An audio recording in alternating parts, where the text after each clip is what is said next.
Welcome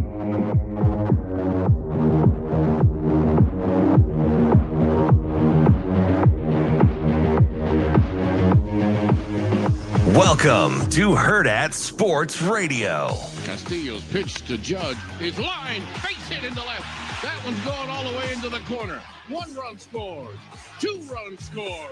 Here comes Soto around third, having all kinds of trouble with the ball in left field. And to third goes Aaron Judge.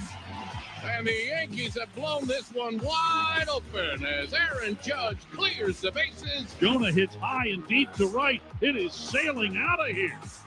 That one about a dozen rows up in right field for Jonah, his 6th home run of the year. It comes with a man on, and the Rangers now are up 4-0. 3-2 to Terren. Swinging a high fly ball deep to center. Back goes Young onto the track at the wall. He jumps. It's gone. A home run. How do you like that? Luis Terren's with his 2nd home run of the game. The next pitch. Get in the air. Deep left center. Back goes Robert. Cubs win the ball game. Mike Topman with a game-winning home run. Listen to this crowd. Good morning. Welcome into Hurrdat Sports Radio, AM 590, ESPN Omaha, ESPN Tri-Cities. We're live on Twitter, Facebook, YouTube. That is my man DB. I'm Ravi Lulla. What is up?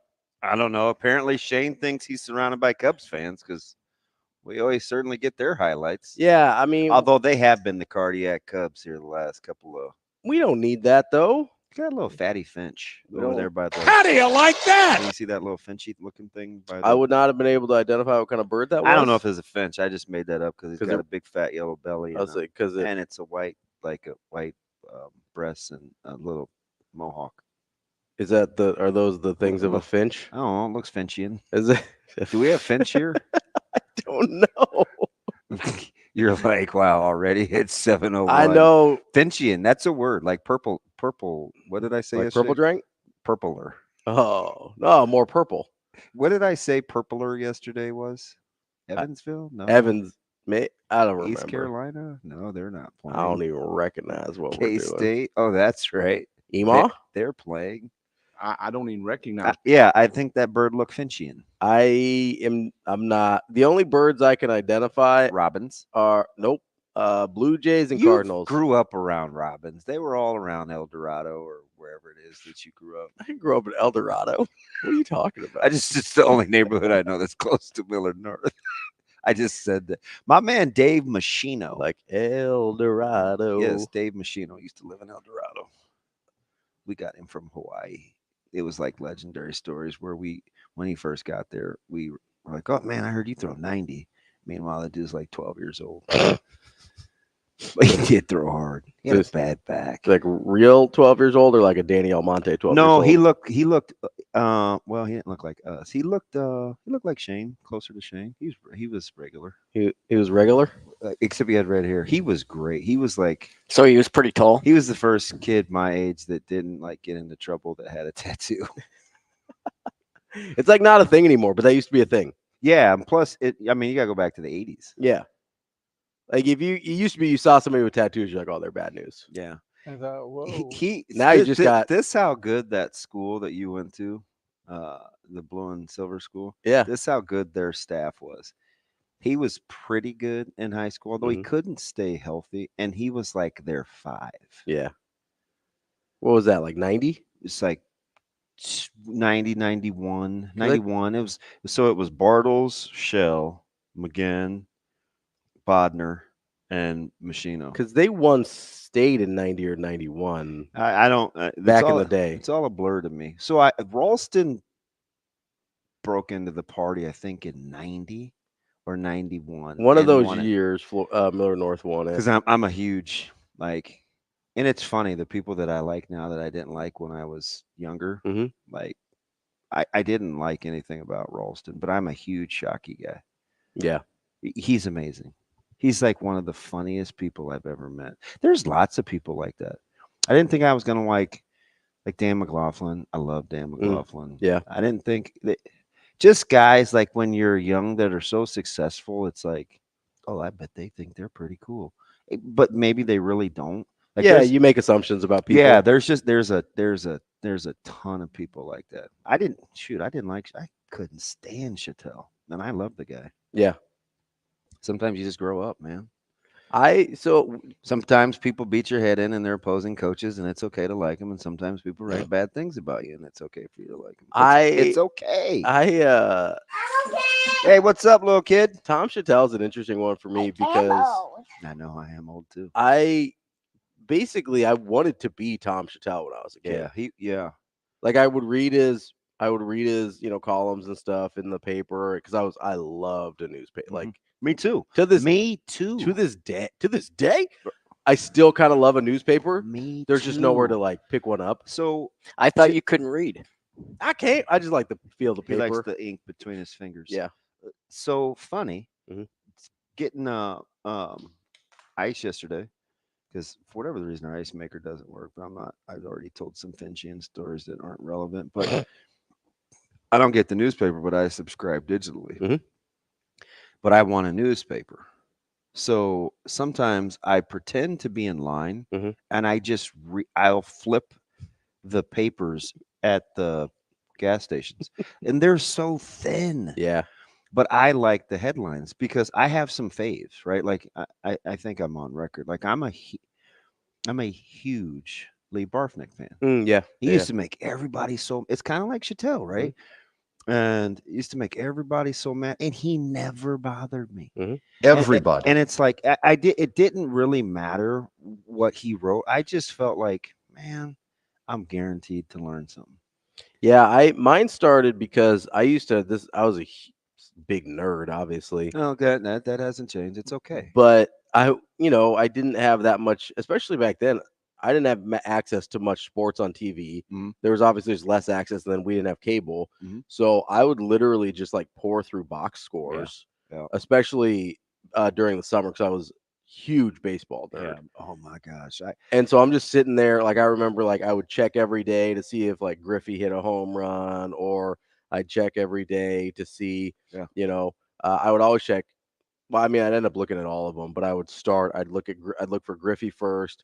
And then I'd look for see what Bonds did. Did you get to the point where you wanted all the pictures to be in color? Sometimes you'd be like, "Why is this in black and white? This isn't? Do you only do this on the weekend?" Yeah, I would get frustrated. You remember that? It took me a minute to figure out because I was a kid, and so I was like, "Wait, like why?" I just saw. I was like, "This seems like an important picture. Why isn't it in color?" So whatever the graduation deal. So Tony, me, Tony, and Cluster were in the same 15 feet. And Severe said, "Oh my goodness, this is funny to see all you guys in the same room together." Even though Tony was just at my place not too long ago, but CJ was invited, but whatever. He probably didn't want to lose his money to me. It's all right. Those are guys whose stats we read every week in the paper. Cluster's like one of the greatest storytellers of all time, and he's like, "Man, who is this guy over at Northwest? They're not even good." This, that. I was like, "Okay, you're dragging it out," but I get the point. But those are the guys that I wanted to be. Like when I was a sophomore and I was a junior. That's why I didn't want to move to running back. I'm like, "Man, I'm a black quarterback. Don't you know?" Yeah, it's not a very good one. No, I was okay, but it just wasn't in the cards, right? But because of the weekly stats and the Metro rushing leaders, I looked at it every week. I would circle tacklers, I would circle INTs, I would circle rushing yards. I'm like, I would look at some guy's stats and I'd be like, they're lying. Yeah. Ain't no way that guy had 16 tackles. He's got 160 tackles in 9 games. That's ludicrous. Only guy I saw do that legitimately was Paul Homer. Well, yeah, you talk about he was a tackling machine. He was a murderer. Yeah, he was. He was so I can't believe that guy fixes people. What does he do now? Davies, not Homer. Homer was a nut job. Yeah. Yeah, Homer was. No, you know what's funny though? Like big, thick, super chill off the field. Yeah, I didn't know very many Millard North guys like that. I knew guys that were a little nuts, like Kevin Bush, Sean Bush, yeah, Paul Holly. Those weren't nice. Those weren't nice people. Like Paul on and off the field couldn't be more different. I love Paul At Holly. least, oh, no, I meant Homer, but Yeah. that's okay. I saw Manzito. Yeah. Another guy who threw for Millard North that was like, oh, this guy's pretty good. Yeah.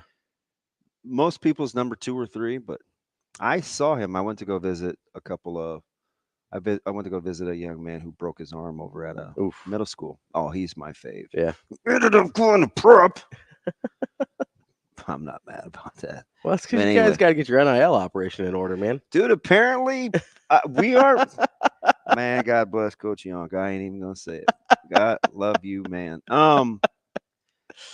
Dude, he got like 6 of my guys. You need Lance to come up here to drop bags for you. No, see, Lance hated that. Don't let Lance fool you. I used to divvy up schools for our staff to go to and meet at Northwest, and he's like, this ain't college. I'm not going to fawn over in 8th grade. I said, oh, you better learn. Yes, indeed. You wonder what he's doing down there in Florida. You think he's fawning over any 8th graders? That's not true.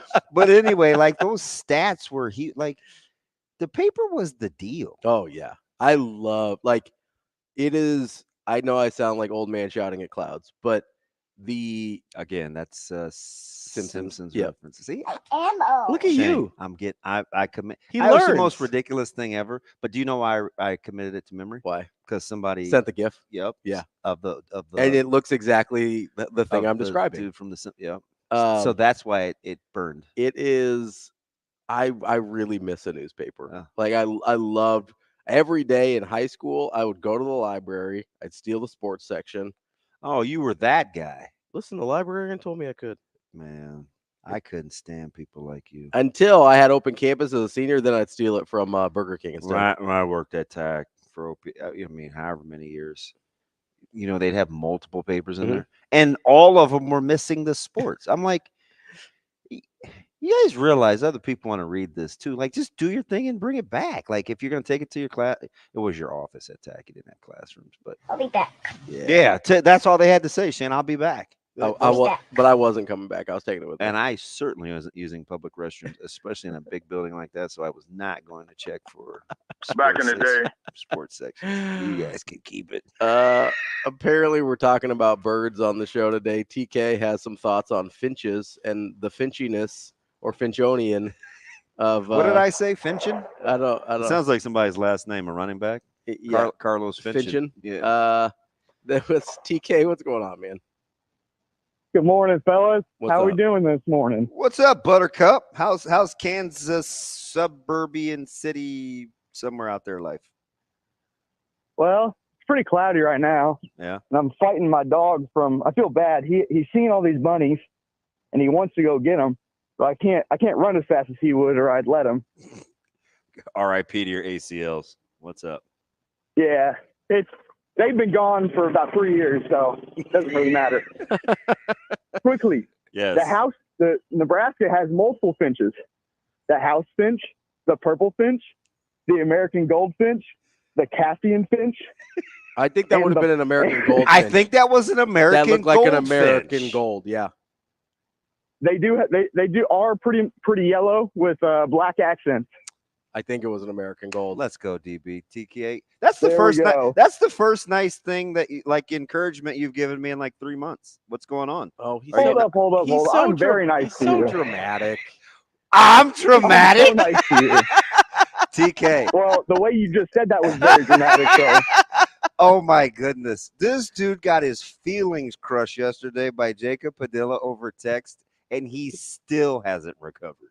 Oh, I feel like I got the fine end of that exchange. I don't feel bad about TK, that. TK, he took a big fat L. I mean, maybe in your book, but I'm as Delulu as Angel Reese, so I'm fine.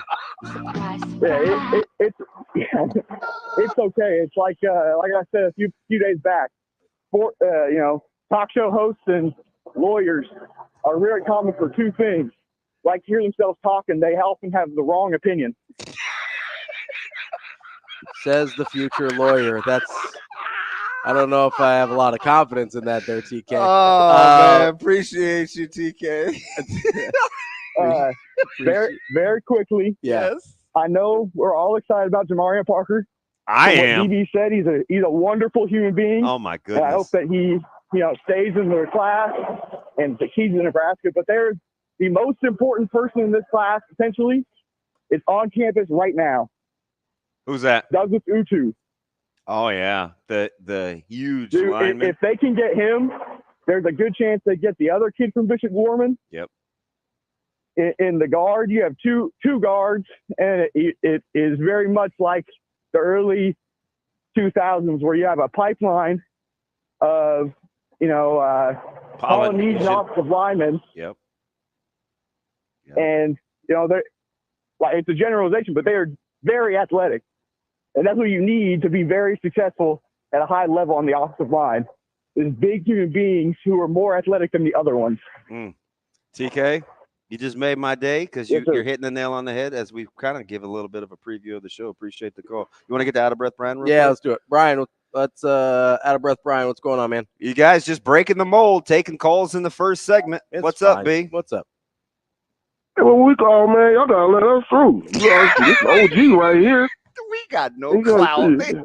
We just get bullied. Is that what we better do, B? Yeah, y'all gotta let us through. I was on the show before you even got on the radio. What you talking about now? I'm just gonna go look at some birds. I'm gonna go check out some finches.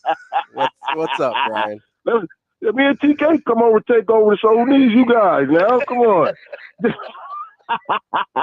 you must be suffering from Hurley syndrome. You got Hurley syndrome already? Hey, that's Ravi. Now, he don't want to take prescription medicine for the Hurley syndrome, okay? It's not me.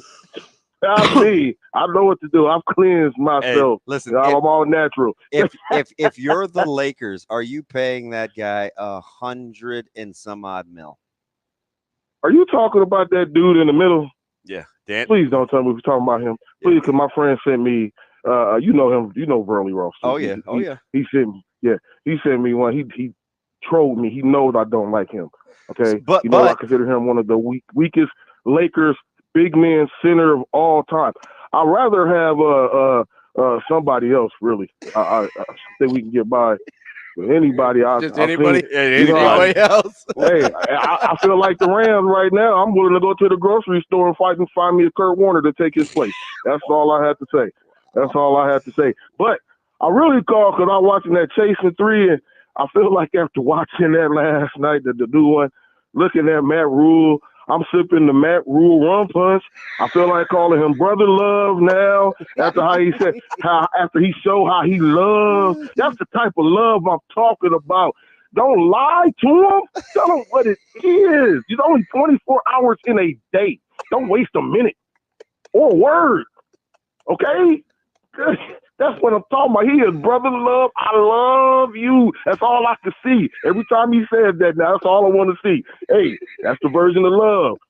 Brother Love, and keep giving it to him. If you don't make the cut, we throw you in the trash. Or you get yourself there. All right? That's what I'm taking from it. Just, hey, real tough love. It'll get you there. If you can't deal with it, that's tough. That's life. Sooner you get to that message in life, the better off you be, and I enjoy it, especially since he is showing up to work. I'm pretty much EDA. That's all I want. I'm small steps. He's showing up to work better than I ain't even go there, but showing up to work. That's all we need, Damon. And I'm ready for it this year. I'm sipping the Rule rum punch. Y'all sip on that Kool-Aid because y'all cheap. I'm on the rum punch, all right? All right, that's what I'm on. That's it. Appreciate it, B. I'm cheap. You're not cheap. Shane's cheap. I was gonna say our cheapness will be fine. We'll let you have the deck shoes and boat type stuff. I was wearing boat shoes yesterday. I know it was weirded me out a little bit, but it was cute. I like kind of had on a little linen cloth. I was like, Did I have linen pants on? The little button up. Oh yeah. It looked a little. I don't think it was linen. No, it wasn't. Because it didn't wrinkle like linen. I do have some linen shirts, but surprise. It gets a little, with the air, it gets a little chilly in here, and the linen gets a little cold. You know? So funny. He said that after watching Chasing 3. Yeah, because obviously, you kind of get a feel of what's going on down there. Mm-hmm. Knucklehead says to me, yes, last night he gave me a 30-second phone call. He said, you can definitely tell. He said the cool thing about this is so far is he gets to put words to action. right? All the things that people think they hear, that he hears, that he sees, that he experiences. And he had line of the night. He goes, it's early, but I'm just telling you, you can definitely tell who wants to be here and who doesn't. Doesn't matter if you're an old guy or a young guy. I was like, really? He's like, yeah, pretty much 6:30 to 5. I'm on lock. I'm like, AM to PM? Yeah. Okay. Enjoy yourself. Yeah, you know, it's just a casual like 9.5 hour day. It's not that bad. He said on Or lock. like 10.5 hour day. I can do math. So that's when B says just show up and go to work. Don't waste a minute. I'm telling you, it's not just words. Well, you cannot need a babysitter. There's also this, I mean, I know everybody's all, you know, celebrating for the most part, like, all right, players are going to get paid directly. Guess what that means now? It really is a job. Listen, I mean, like, I know it's always been a job, but now it really is a job. It's not a dirty little secret anymore. Yeah, like this is, you are being directly compensated. You won't see any of those little speaking of the articles, you won't see any of those little snarky articles about guys' GPA when they leave school and was Tom graduating his players or was Coach Nobody cares. Nobody cares. I mean, you can make the argument most people haven't cared for a while, but this isn't it. Just imagine if Oregon wasn't winning. Yeah. Think their status would be good? I doubt it. Nah, me neither. This is an employment arrangement now. And listen, gotta take the good with the bad. That doesn't mean it can't still be all the things that Coach Rule wants it to be, because I've worked at some places where it was, you know, people did look out for each other and they did help each other out and they, you know, you had each other's backs and things like that. But, you know, you're still there for a paycheck, right? Just because you love it doesn't mean you're not still there for a paycheck. Yeah. Right. So there's a lot going on there. We will get to Jamarion Parker, the commitment. You know how happy that makes me? Oh, I remember you talking about hanging out with him down in Lincoln. Just on a humbug. Thank you, Keith Williams. I was like, because he was like, hey, you go talk to him. Listen, basically, wasn't that it? It's funny. I hadn't been thrown over to somebody like that since T. Frey's got me kicked out against UCLA. This dude grabbed me, but Coach, he grabbed me. He was touching my elbow. Yeah. And he was like, hey, man, I need you to do something for me. What's that? And he just kind of threw me in that general direction.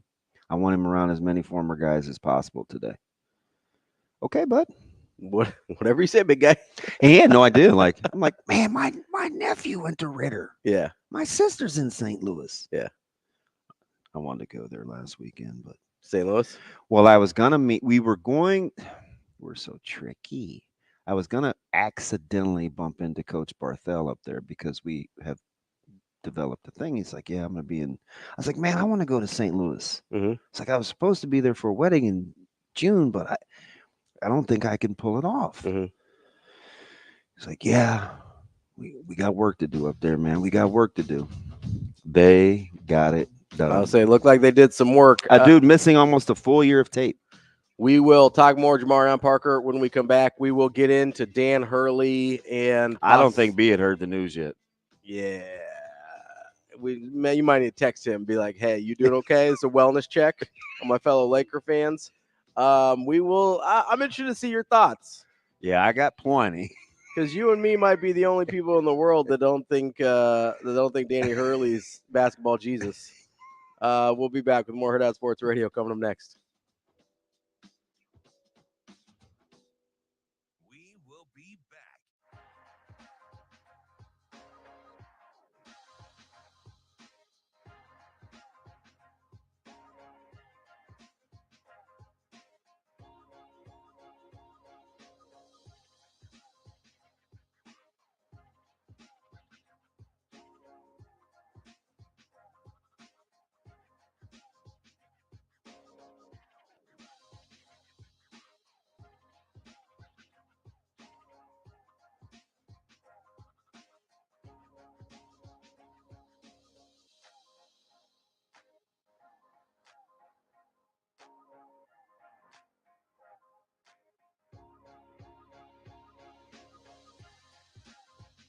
We will be back.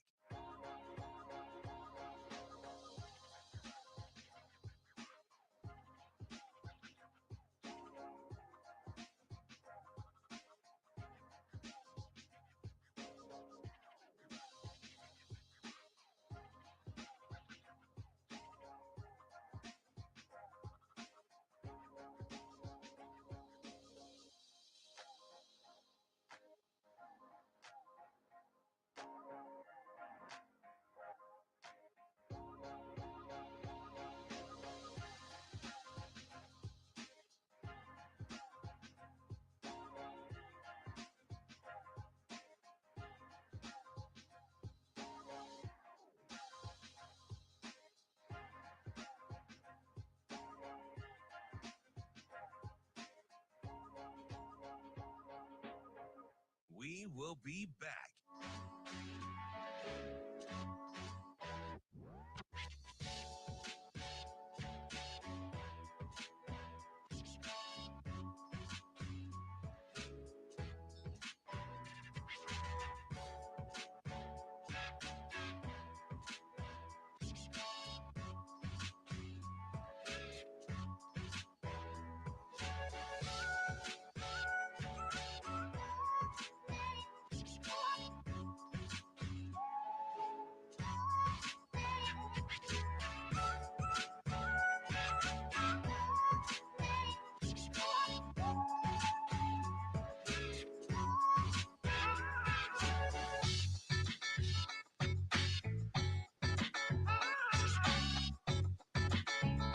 We will be back.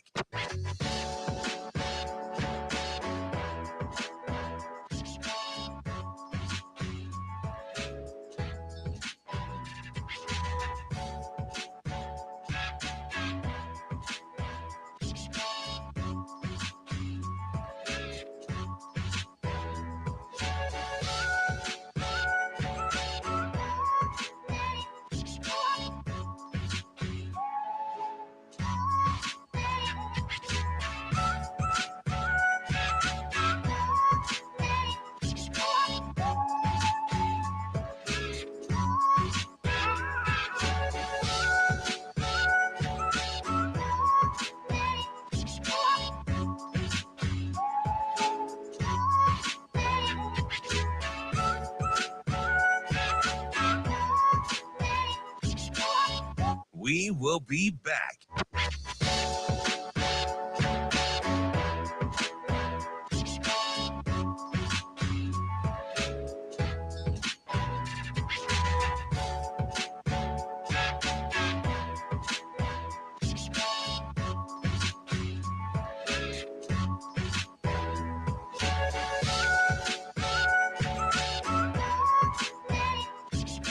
We will be back.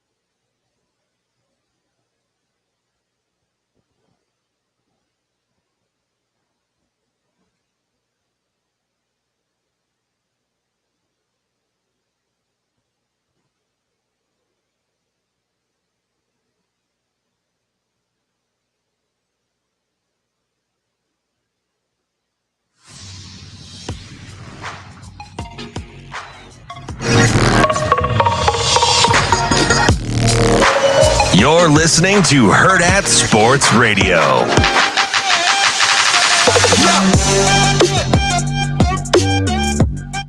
What is up? We're back here on Hurrdat Sports Radio, AM 590, ESPN Omaha, ESPN Tri-Cities. We're live on Twitter, Facebook, YouTube. That's DB. I'm Ravi Lulla here on the Pillar Exterior stage. We're just out here, trying to properly identify sportscasters we don't recognize. Be like, I'm not sure who he is. Oh, I'm not sure who she is. There's no way. Yeah. Boy, if there was ever a hot mic, we're probably going to jail. Hey, on the lineup today, we got Anthony Tolliver coming up at 8 a.m., former Creighton Blue Jay, also a real estate mogul. I don't know if you know this. He tries to get it done. It's gonna have some basketball camps. We'll talk about it. We'll see what happens. Yeah, the old save program. My man Kevin Melcher. You got a big attitude with me about it yesterday. I mean, kinda. So to be fair, I was like, there was like 3 or 4 things. That wasn't even an attitude. What a wiener! No, there were like did you read it? Did you read Snark? Yeah, because there were about 3 or 4 things that I had just been dealing with that I was just kind of over it at that point, and then I got that text. And I was like, man, what'd I say? You basically, because it was about the Curry thing, because he had given out some Curry shoes. Yeah, and one of his, And he's like, man, I figured you know all about it. And Curry's your guy. I almost wore Curry's this morning just to be petty. But Anthony Tolliver will join the show at 8 a.m. He has one of the most interesting careers. Yeah. Yeah. And maybe we'll see if we can get him to talk about it a little bit. No, I don't know. Maybe. I don't know. We'll see. Somebody actually agreed with you yesterday. I almost fell out of my seat, but it's fine. Well, listen, some people, it's a small group, but some of us are smart. 8:45, Brian Edwards, our Vegas insider. 9 a.m., we got the one and only Michael Bruntz from Husker 24/7. Speaking of smart. And then we will wrap up the show with Sean Deveny talking a little NBA as the finals start today. Speaking of NBA. What? There's some news. Yeah. Nice screenshot this morning at 5:58, as if I hadn't been up watching. But I don't know. I do like you. Were you trying to rub it in? No, I was just trying to make sure. No, I think you were trying to rub it in. No, I really wasn't, because I didn't know how you felt about it. Better than JJ. It's better than JJ. Yeah, I don't remember, I'm the guy that defended Hurley to you. I defend. Stop it. Hold on. Let me just start. Because I'm about to be painted as something that's not accurate here. Here we go. I love listening. Everybody paints you, right? Nobody, I'm just telling you, nobody want to paint you. That's how you end up this shade of brown. Nobody knows what it is. Ambiguously brown. You can't say that. It's funny because I said that to him during the break. You didn't hear that part, but that's why Anyway. That's how I often describe myself when people don't know what nationality I am. I just say I'm ambiguously brown. Wow. Or I lie to them and tell them I'm Polynesian. Never mind. What? Go ahead. Trying to stay employed. That's all right. Overrated. Apparently not. Is what it is. Exactly. So Danny Hurley is a incredibly good basketball coach. Huh? I think his offensive prowess is overrated or overstated. I don't know which. Now that part I agree with. And this is where you disagree with me. I don't think he's a good dude. I just don't. I don't know him personally. I've been very, very. I don't know how you feel comfortable saying that. You just said I don't think he's a very good dude, but I don't know him. Listen, there's a lot of people I don't know that I knew were bad pretty early. I get vibe checks on people and bad vibes. I don't know what to tell you. Okay. And there's plenty of opposing coaches I like. This isn't they're good and they play Creighton. Love Jay Wright. Like there's a lot of there. You know who I didn't like? Chris Mack. Felt like a bad dude. Not a fan. But there's lots of guys in the league that I like.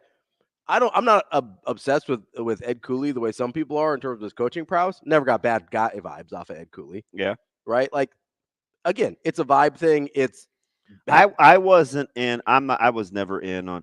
So the only person that I've talked to over the last 15 years that's got me to come around on Cooley was a little bit of Coach Mack. I was at McDermott had and a lot of bit of Nick Baugh. Listen, I think he and I used to go round and round about Cooley. I think Cooley's a good coach. I think people, again, overstate maybe the prowess of Ed Cooley. But so I do want to say one thing though before we get into this. Yeah. I can't really have an opinion. I can, but the linear comparisons don't work for me here. So I have to give generalities in terms of what I think he could bring to a franchise. Yeah. Because I mean, that would be like asking me there's how no I felt. apple to apple comparison. No, man, that would be asking me like how I felt about, Kirby Smart going to the Steelers. Yeah, we'd have no idea. I have no idea. Yeah. Like, it might work. I have no idea. There's some stuff Kirby Smart obviously does well. But never mind. What? There was a driving joke in there and it's not funny. Yeah, okay. So well, it kind of is. Nah, I'm gonna keep it pushing. A lot of open, never mind. So she's got the ambiguously brown duo up here. Don't worry about it. Just keep on rolling. Dude, wasn't that a cartoon? It was no. Oh no. There was another thing. Stop. Yep. Another thing. I knew it sounded familiar. God dang, live radio. So it's a take off an old SNL sketch that they probably couldn't do anymore. All right, Gorman and Sasha are gonna be like, oh boy. Oh yeah, they're gonna be screeching up to the parking lot any second now. It's fine. Have you seen Gorman drives that rig fast too? He drives it like it's a little car. What's happening? Oh yeah. Sasha's worse. Just whipping that thing around. Like, really, guys? But anyway, so I don't know about that. I just there's some things that I automatically. So there's 3 things I thought. Okay. Cultural shock. Mm-hmm. For him or the players or both? Both. Okay. Buyout. Yep. And he's got to move. He spent all of his life in that northeastern corner. Yep. And you're going to go to L.A.? Yep. Now? Apparently. And it's not my money, so I don't care. That's a lot of money. Well, what is it? It's somewhere between Spo and Lou? What? No, Lou got 570. Spo is like 8,105. And Brown just got 8.5 for the Kings. Mike Brown. 8.5. Yeah. Yeah, he's over. Spo is north of that, I think. Yeah, way north. I think Spo is like 9.5 maybe. No, Spo was like 8 here. I think Spo was like 8,120 or 8,105. Oh, I'm talking about per year. Sorry. So you're talking somewhere talking between about, 15 and 20. Yes, that's sorry. We were talking about different he's gonna have 2 commas. Yeah, 100%. Okay, so 100%. This is a minimum 100 mil deal. Yeah, minimum. Yeah. And so what does that mean? Over 7 years? Over 8 years? It's probably not 10. No. 10's too big of a number. Usually these contracts are somewhere between 6 and 8. Like that's kind of the sweet spot. So like if you ask me, hey, do I want guys to play harder? Sure. But I don't know Was that the problem with the Lakers this year though? They didn't play hard enough? Yeah. So that's one of them. So that's an answer. Yeah, but they're pros. So I don't know like what's the magic formula. Yeah, I think you're going to I mean, you got to remember, like, I wasn't all out on – I've seen so many coaches get – I saw a guy win Coach of the Year and then the next year get fired. Yep. So I don't – like, what am I supposed to do with coaching in the NBA? I have no idea. I don't even – do you want me to tell you Missoula's a good coach? I don't think he is. No. So it's like I don't know what to think. Yeah, I have no idea. Doc Rivers keeps getting jobs. Somehow. It's a miracle. So I don't – I mean, who's the real Monty Williams? Please stand up. I mean, who is it? Do you feel comfy? I don't know. Okay. I have no idea. Because he was really bad. Yeah, I'll even extend before he got hot in Phoenix. I'll even extend it to a guy who I think is the best to ever do it in Greg Popovich. He's not the best to ever do it. In the NBA? Yeah. Who? Well, there's Phil Jackson. We're going to have a different discussion about Phil Jackson. Oh, I forgot. It's because he had good players. No, that's not. It's not. Dude, it's not that. Get out of here with that. It's not that. Get out of here with that. I didn't even make the argument. You can't make the argument for me and then get mad about the argument. Because it's going to be like most things. You give it time, and you're going to relent. No, that almost never happens. You feel like I relent, and I just get. Wait, lack of admission doesn't mean you won. It just means you put your head in the sand. Yeah, that's fine. Because if you're going to take the greatest to ever do it, then you got to take his post-star career. So don't give me any Phil Jackson stuff about good players without using it as the same thing to discount what Pop is doing without great players. Well, that's kind of where I was going, but you kind of jumped down my throat about. Well, I mean, it beats the nonsense. There's no nonsense here. Just because you're wrong doesn't mean it's nonsense. Right. I mean, that seems like some self-evaluation. Well, he only has good players, but man, when Pop had Duncan and Tim and Mono and Parker, man, those scrubs, boy, he willed them to greatness. Well, I mean, if you had let me go, I would have made a similar point to what you're saying here about Pop. I'm being sarcastic. First time ever. I've never seen that from you before. Most coaches need a certain amount of talent. Oh, weird. We will be back.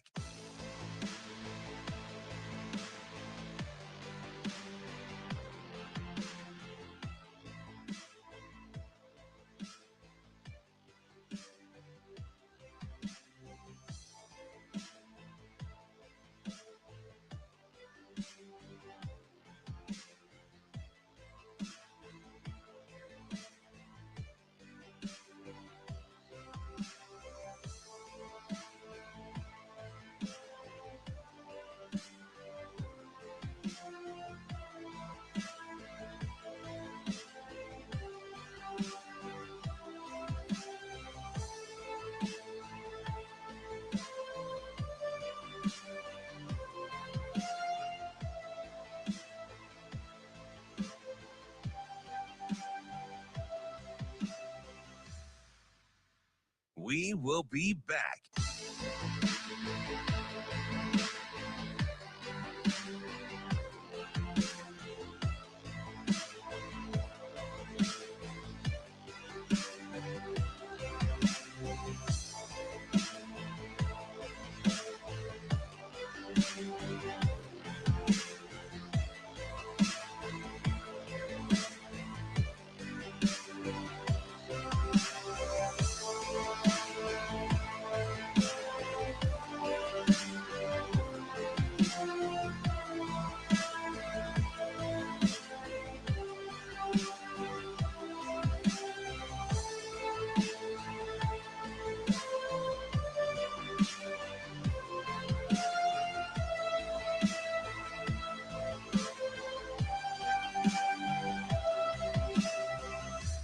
We will be back.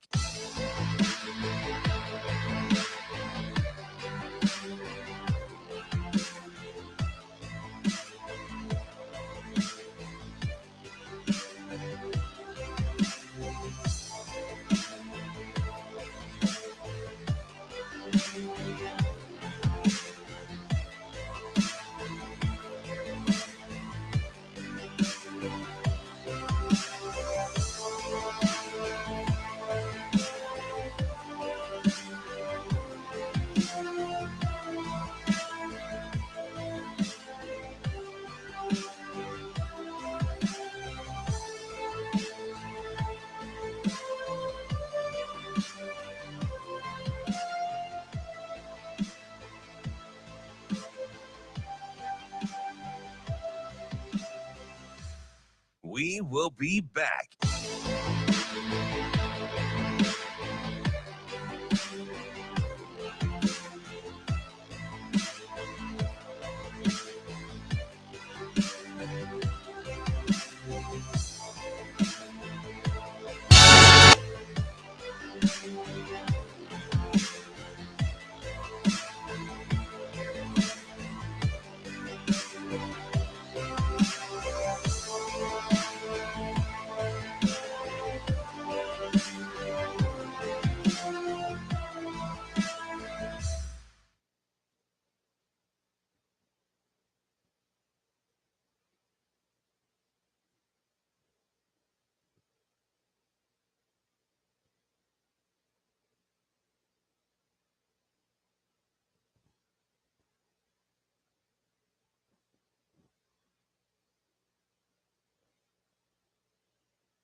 You're listening to Hurrdat Sports Radio.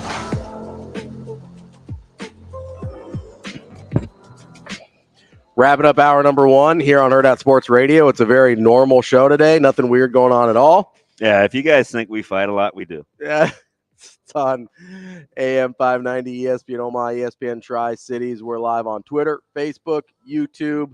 DB's been trying to do the same tweet for 30 minutes, but he's got a little touch of the ADHD as an adult, and it's taking him a minute. Again, I asked the question. You never give me an answer. What question was that? Listen, you want to be team? You asked me the same question last year, Eric. I actually probably did. That's a beautiful question. Because guess what? That's a beautiful. You know who he was talking to when he said that was a beautiful question? What? That was me. Yeah. That's a beautiful question. So, do you or don't you have any Adderall? Because if you want it to go away, then HBO, man, help a brother out. I do not. You know people. Yeah. I do. Let's just broker this deal out loud. That's called drug dealing, Damon. Well, people with our skin tone have been trying to stop doing that for a while now. Wow, now we're on the wire. Although you don't run into a lot of Indian drug dealers, not here at least. I'm sure they exist. I was just gonna say instinctually. What's that? Ever been in Mumbai? Mumbai. I have actually. Really? Yeah, when I was a kid. Cool. To Mumbai, went to Vadodara, went to Delhi. Is that where they did Slumdog Millionaire? No. Where was that? I don't know, but it wasn't there. It might have been Mumbai. It wasn't Vadodara. Vadodara is where my dad's family's from. Yeah. Yeah. And then Delhi, we went and saw the Taj Mahal. It was pretty dope. Jewels and all? Nope, no jewels. Damn British. I'm just saying, we get an Indian prime minister. He doesn't give us any of our stuff back. Cool. Jewels and mules, baby. Man, traitor. Anyway, I'm not down on. I'm not like thumbing my nose up at Hurley because I do think he's a great coach. I just don't know. I don't know the value of a coach in the pros. I don't know. I also don't know just stylistically how that translates. That's my biggest question. Well, according to DeMarinis and Jacob Padilla and some other guys that love his offense, at least the Lakers will cut hard. It's literally just emotion offense. Stop it. It's literally just emotion offense. Stop Bro, I it. love you, Damon, because you I swear you read my notebook. Yeah. I'm all in on Matty D. I get it. We love Matt DeMarinis. Also, we've gotten the group to 2. We're gonna get Jacob to call in because I think he has some things brewing. I don't know how combative he would be over the air. I don't know. He'll get combative in real life. He's very combative in real life. Yeah, he'll fight me. Yeah. As I think most people would that spend any time around you. I don't know. My wife likes me, or this one does at least. What?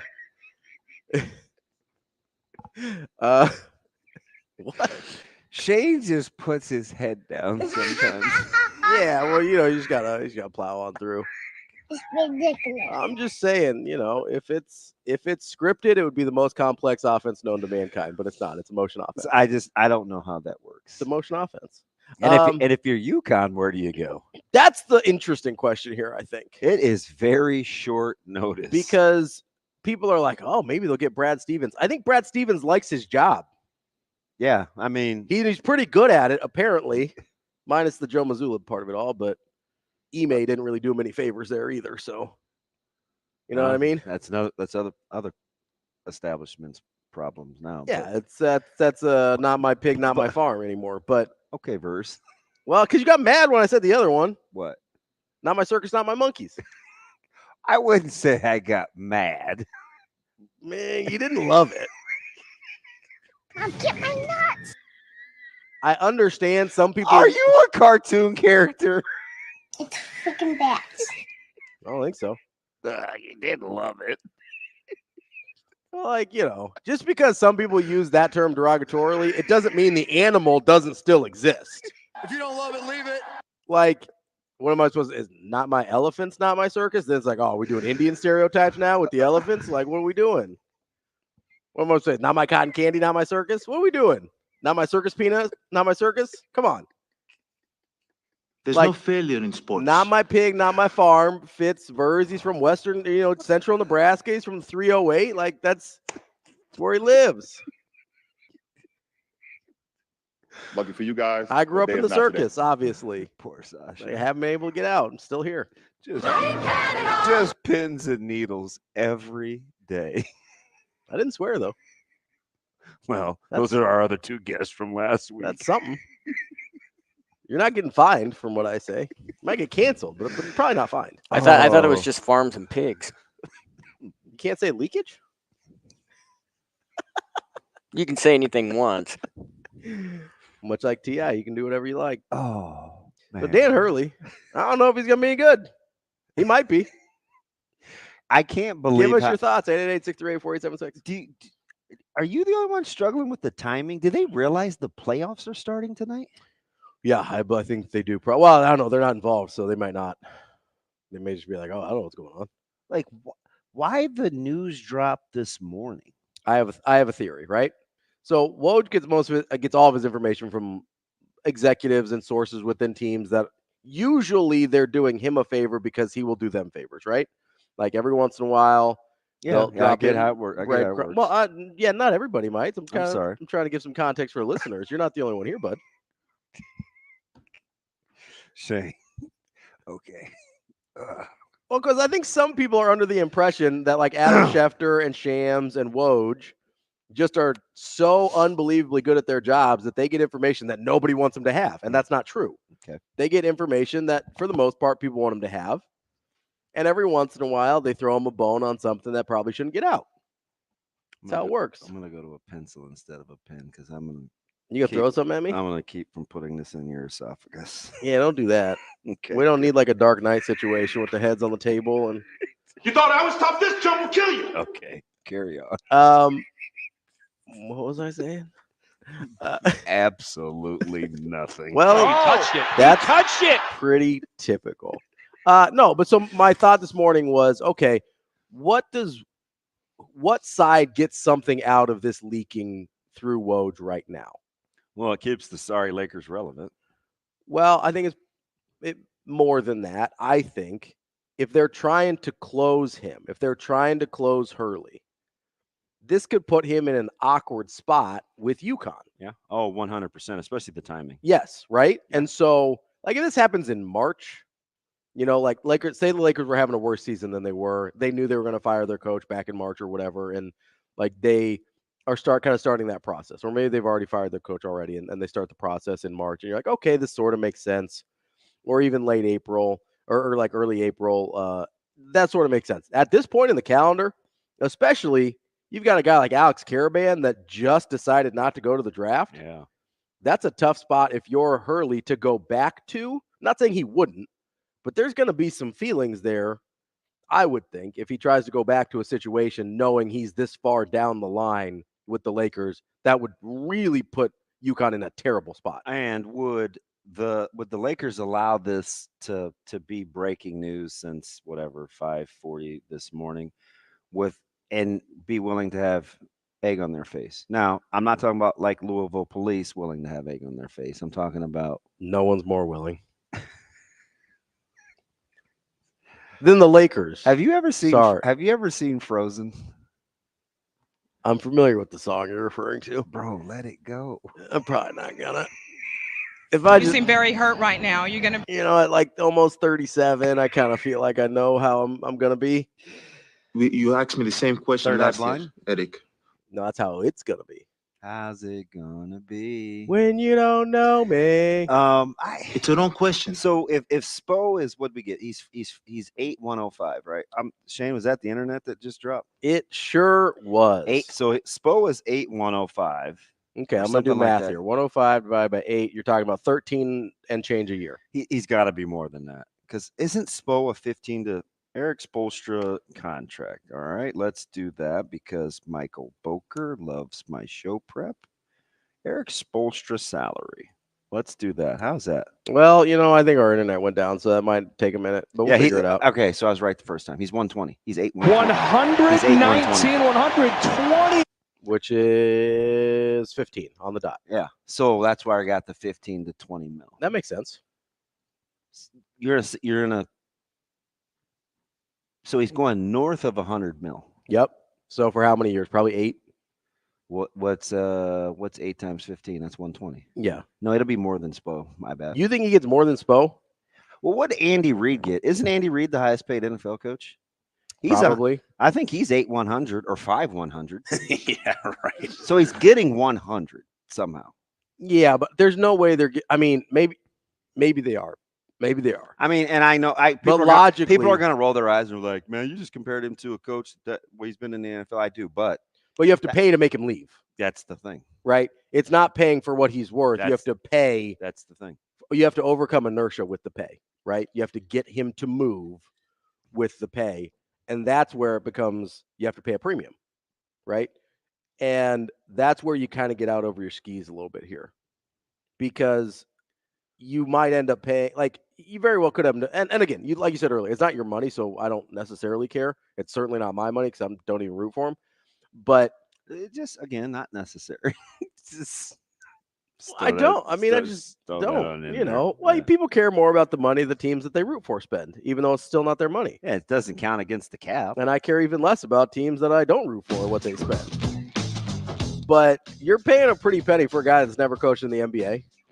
Not that that's totally unusual, because we're seeing, Jason Kidd got paid a pretty penny coming straight from, wherever. I'm sure they were going to pay JJ Redick a pretty penny to do. Mike Brown's been fired twice, right? Yeah. It's just a weird league. It's a super weird league. I can't. And there's guys that we consider really good coaches that can't get jobs. So that's a good point. I mean, and then there are guys we don't consider very good coaches that can't stop getting jobs. It's what we do out here. I don't know. It's weird. Maybe they're good interviewers, DB. All right, Doc. We got Anthony Tolliver coming up next. We will be back.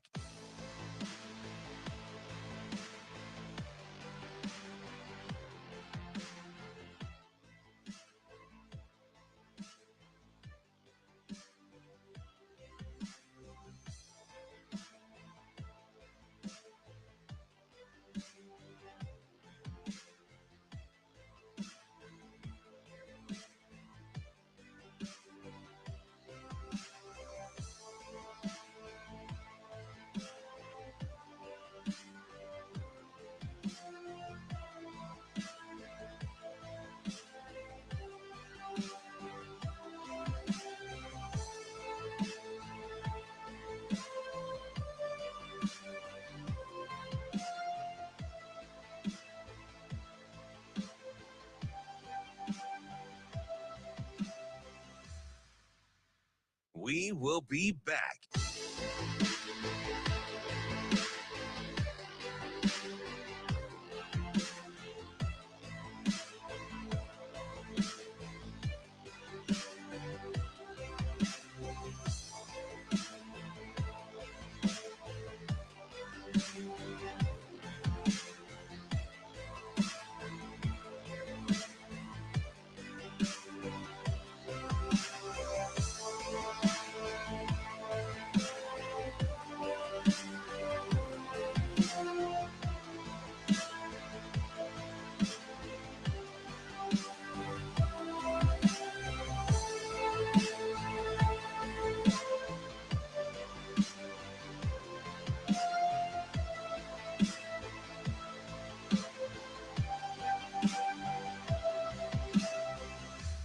We will be back.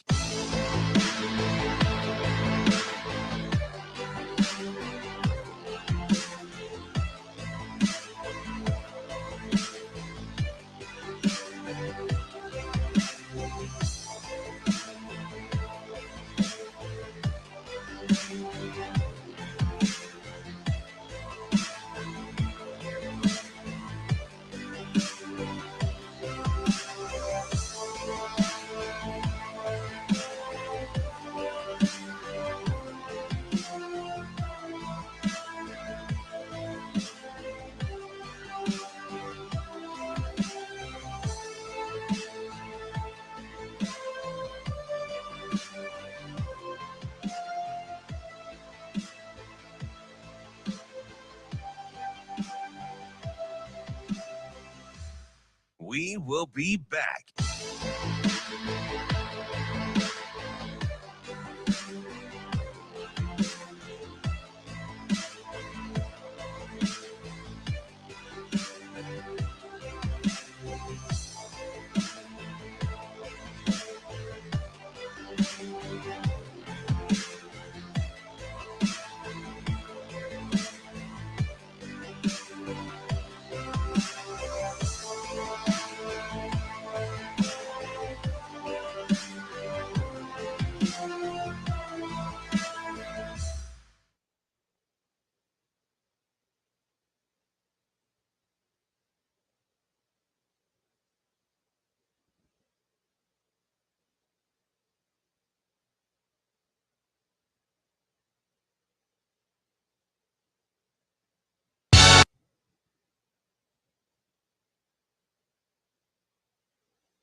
Welcome to Hurrdat Sports Radio.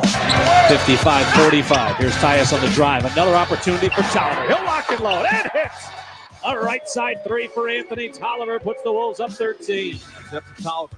Top of the key three on the way. Buries it. Anthony Tolliver.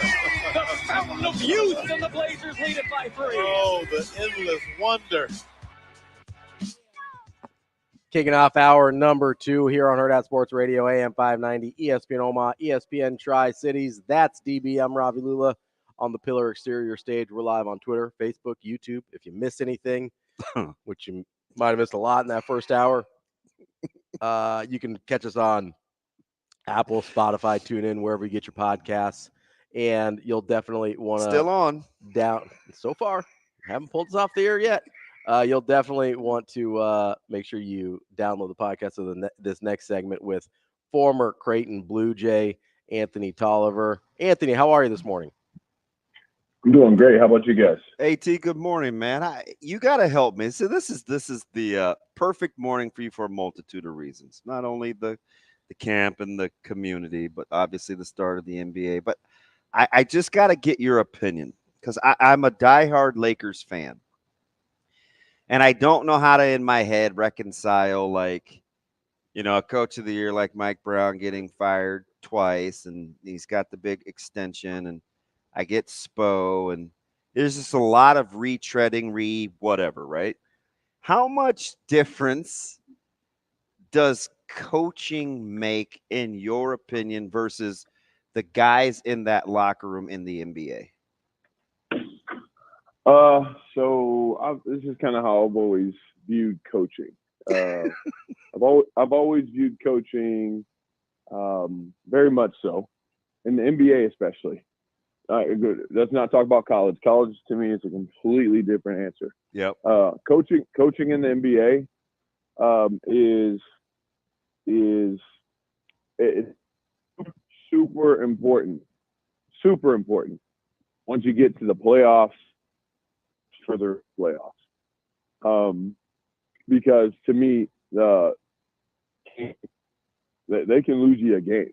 And I mean the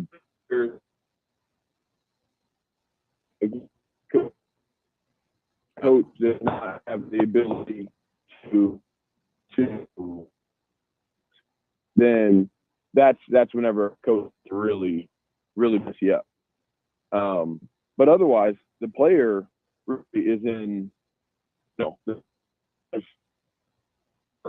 right in the player's hands to whether or not you're going to win or lose 99% of the time. But the coaches make the difference, and I believe in potentially winning championships in close games. Nice. All right. So we're breaking up a little bit. Wherever you're at right now, stay right there, because I think we got perfect reception right there. Okay, perfect. Yep, I'm good. I'm just walked outside so my kids wouldn't be yelling in my ear. Tough hang sometimes. Anthony, you've obviously had a super long NBA career, which I buried the lead a little bit there by just calling you a former Blue Jay. I apologize. You just spent 12 years in the league, so I don't want to diminish that at all. But you had a super interesting. Oh no. Here's sorry to cut you off. No, you're good. That's how I identify now. Whenever people ask me like, "Hey, you play basketball?" I'm like, "Yeah, I used to." They're like, "Where'd you play?" I said, "Creighton." Like I don't. It kills the conversation because you don't want the attention. That might be the most 18 thing ever. I don't need to talk about the NBA whatsoever. Well, I do want to talk a little bit how you ended up getting to the NBA, because your path and your story is pretty unique in the sense of you were a very good college player, especially your last couple of years at Creighton. You're 13-7, which 13 points under Dana Altman's 20, 25 under anybody else, I think, if my math's right there. But you end up I don't know that you were on a ton of NBA radars at that point, but you really took advantage of this shift into the league where you developed this shooting skill that you didn't show a ton at Creighton, and it was sort of the perfect place at the perfect time for you. How kind of walk us through that process, because I'm not sure I've ever heard you talk about really in depth going from kind of more of a traditional big at Creighton to one of the first stretch fours of the era in the NBA. Yeah, so I'd start out by saying, going back to high school, I was always a really good shooter. So my shot looked much different in high school than it did once I, got to the pros. But that was kind of my thing. I was 6'8". I could, stretch the floor and was very unique. Like our high school team, we had a 6'5" center. And I was 6'8", but I would be on the wing. I led our high school state championship team in 3-point percentage. So shooting touch and shooting was always a thing that I had, and that was a part of the reason why Creighton, came calling. It just happened to be that, the way that recruiting went and everything else, they didn't feel like they found a big guy to kind of fill that role or whatever. Like they were looking for a big bruiser, Brody Darren type of guy to go in the center, and then I could be at the 4. But it just never happened. So I had to fill my role. And so I've always been, very much so a role player, going all the way back since I was in grade. I've never been the best player on my team. So I've always known to humble myself and just, fill a role and help a team win. That's kind of how it all started. And so, when I got closer to playing in the NBA, all my off seasons, like even at Creighton, I did not practice very much down low because I knew that wasn't. So kind of transitioning from Creighton to the pros, all my off seasons were dedicated to shooting and to going off the dribble and to playing, defense on the wings instead of just bruising down low. So that's why a lot of people who are Creighton fans, they didn't know I had all those capabilities because I was, wasn't my role on Creighton.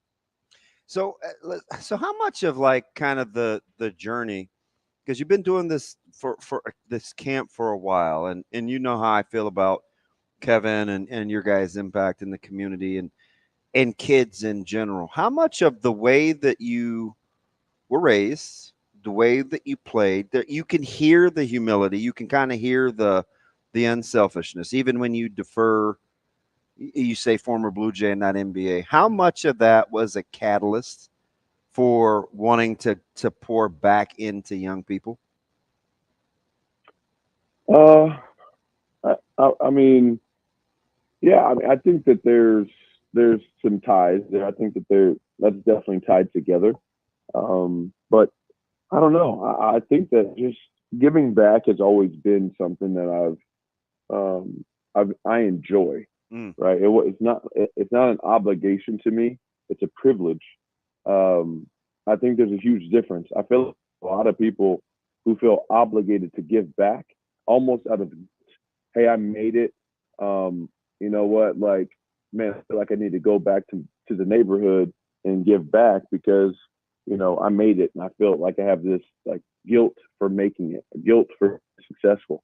I don't have any guilt for being successful. I worked for this and God opened a lot of doors for this. Right. So I'm meant to be here. This is where I'm supposed to be. I'm supposed to be successful in that regard. But for me, I enjoy coming back to Omaha and doing camp. I really do. I come back to Springfield doing camp, getting in the community and seeing people and helping people, and it's a pleasure. It's something that I get every single year. I tell the kids, I say at the end of the camp, it's almost always there's some camps and some individual kids. I'm like, okay, I'm glad you're done. But most of the time, the kids are so much fun, and I have as much fun or more fun than the kids do. So, like I said, it's something I really enjoy, and it becomes something that it's not an obligation. It's a privilege. We're talking with Anthony Tolliver, former Creighton Blue Jay, also happened to play in the NBA for like a dozen years, something like that. But he doesn't like to talk about that part. Anthony, another way that you've kind of given back, and we'll get into some more details about the camp and stuff as well before we let you go. But another way that, because I follow you on social media and stuff like that, and one of the things you're talking about more than almost anything is kind of this financial literacy and trying to build generational wealth and all these things, right? And it's something you're obviously super passionate about. And I'm curious because that's sort of giving back in a way as well, kind of providing this education for some people. But what made you so passionate about that topic in particular? So, I was a finance major at Creighton. I've always kind of been a numbers nerd. I take pride in being a nerd. That's fine. I think it's cool to get good grades and to love learning. So I love learning. Picking up books and listening to podcasts and doing all the such when I get a subject that I love, I love to dive all the way in. And so, financial literacy, being an African American male in the United States of America, being able to, didn't grow up with any money. So, growing up in a family without really extra, because I guess is the best way to describe it. We had food on the table over our head, but, my mother did not have a true opportunity to build generational sports. Neither did my father, right? And maybe there's a few that slip through the cracks that maybe that played professional sports or maybe that or whatever, but like true ability to do that. And I don't want to go too deep, but like just a really quick, like with the history of our country with redlining and with everything else with housing, passing down a house to the next generation is one of the biggest wealth transfers that we have, right? And so there was just a lot of opportunities that unfortunately a generation ago, or even two generations ago, people that looked like me didn't have an opportunity.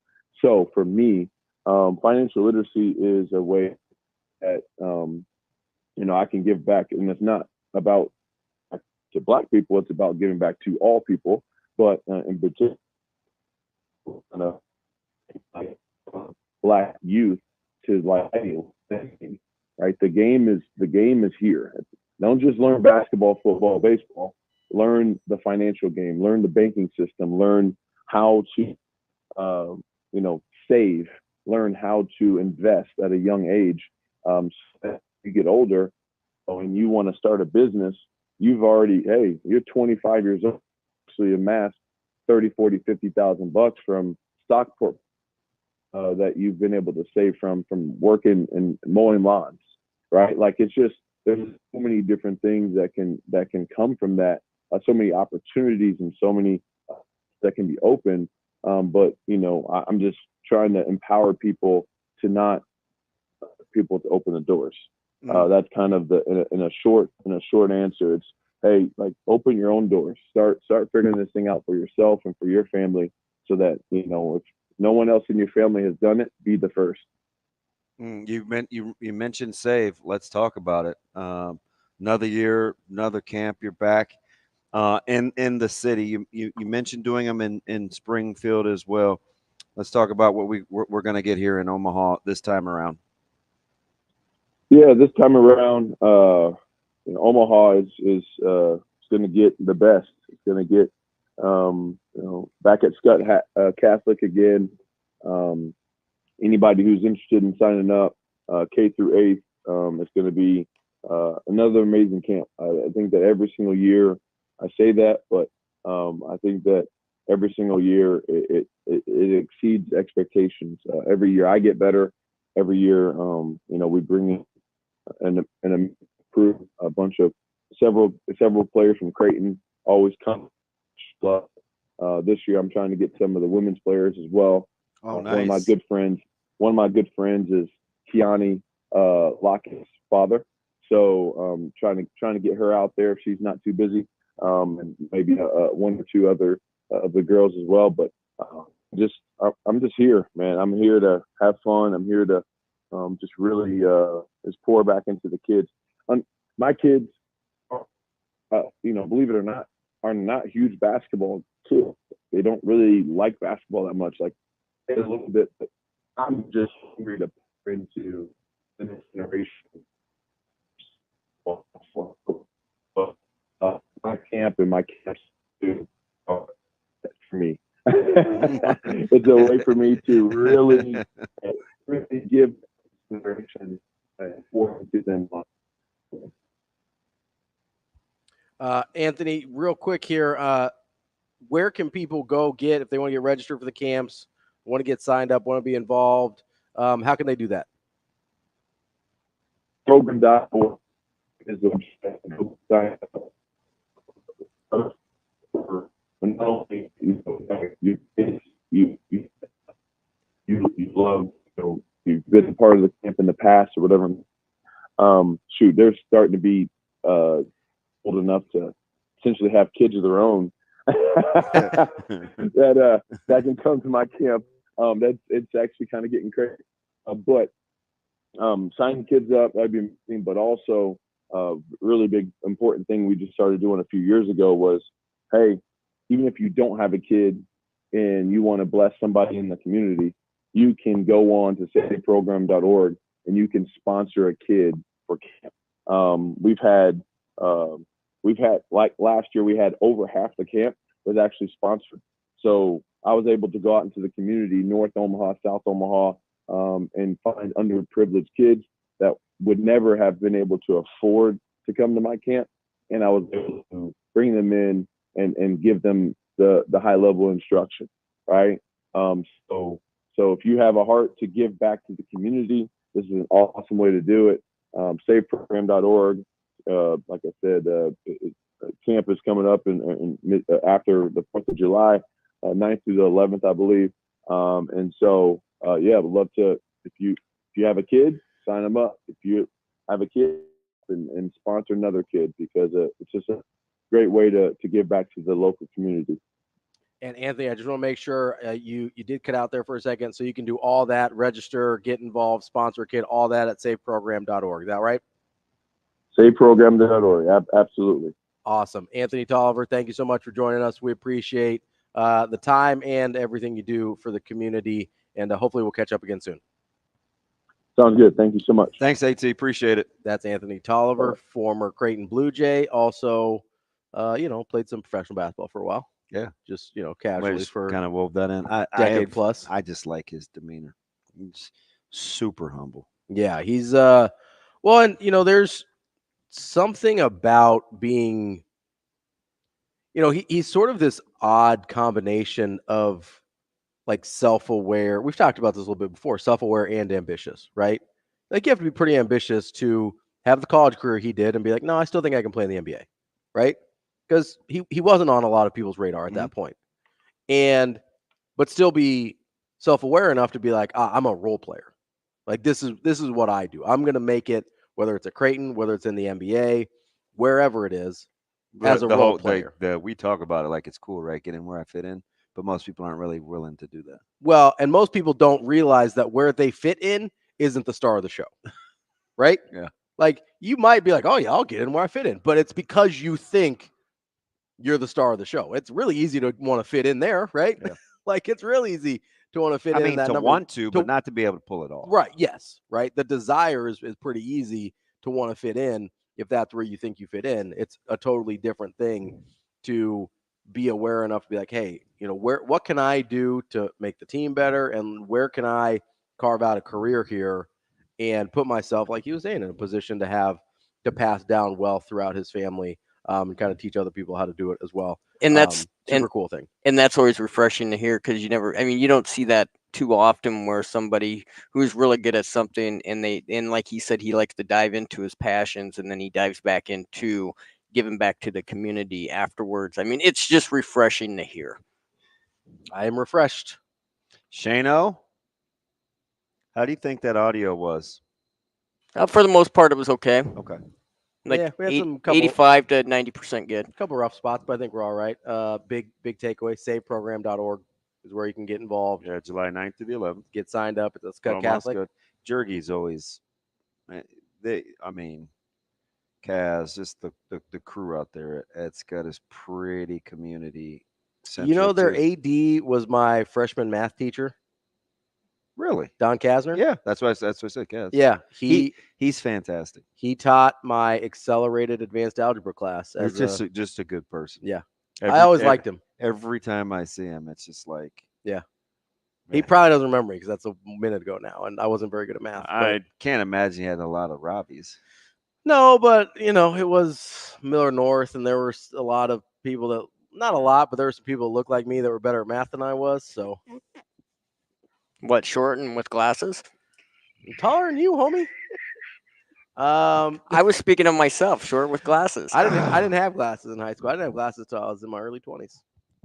Really, late bloomer, or late degrader? I don't know. Started getting away from me at some point, Well, maybe that was the issue. Maybe we should have got in them early. I know I should have. Should have got those glasses early. Yeah, I definitely would have made it better as an athlete, as a 5'9" Indian guy, if I had gotten glasses. That was the problem. Sounds pretty short to me. How tall are you, Shano?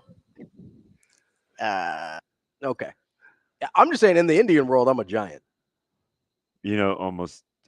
I almost just spouted out like, push for depth. But as I'm watching our huddle clip from Passing League yesterday, I get all these random things in my head. Yeah, you're getting confused. Yeah, so you're getting distracted over there. I was watching a little film last night. Lewis Central's film, or their field, is incredible. Yeah. I wasn't watching Lewis Central film. I mean, look at this. Isn't that beautiful? Well, it looks like a football field. You're an idiot. Is it not a football field? Yep, that's what it is. Well, it looks like I got it right there, bud. It's a Carolina blue trim. You are blind. No, I just wasn't looking at the trim. I was just looking at the middle of the field. Yeah. I'm not looking out there and be like, oh, who's got Carolina blue trim out there? Ooh, that's nice. What are we doing? This film you're watching, Mr. Parker?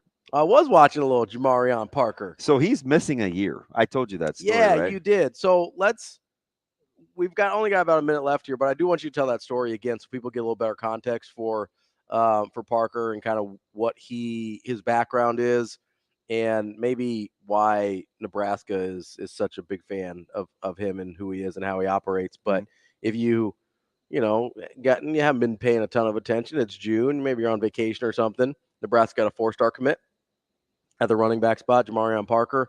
Jamarion? Okay. Back in St. Louis, too. That's a good place to be. Good place to be. It is a good place to be. It's fairly close here, and that's a place where they pump out a ton of talent. Missouri in general, but St. Louis especially, really good college football talent, and not bad college basketball talent either with our guy Ryan Kalkbrenner coming out of St. Louis. Big Kalk. Oh, yep. Parker, Kalkbrenner. I mean, I get it. Right? Their body types are almost identical. Right there. Real similar. 2 peas in a pod. Absolutely. Like Jenny and Forrest, peas and carrots. We will get to What? What are you laughing at? We're going to get back to more Jamarion Parker coming up next here on Hurrdat Sports Radio.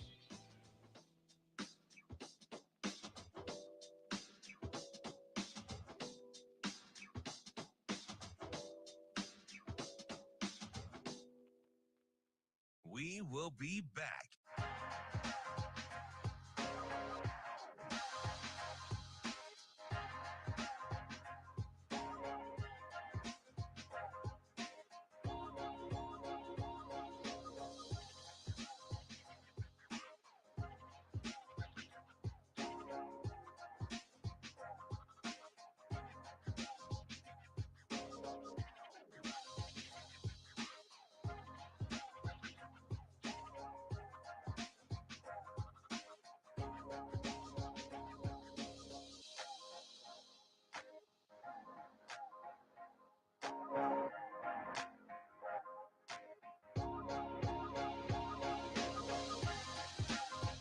We will be back.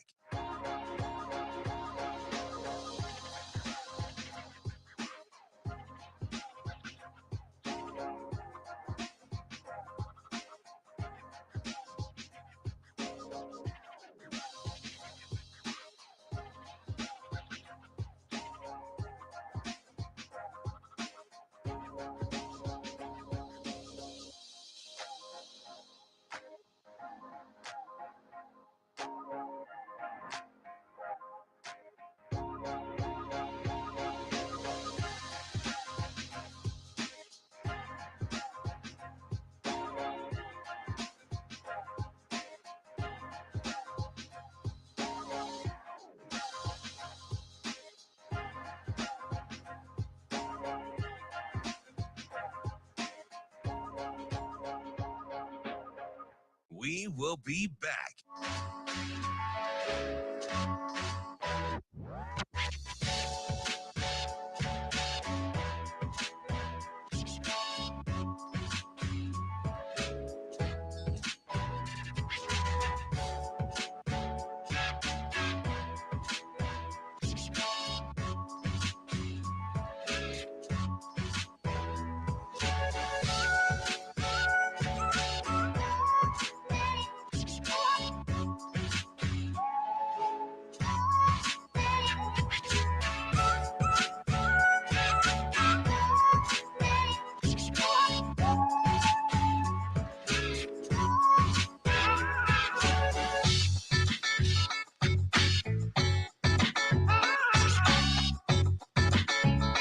We will be back.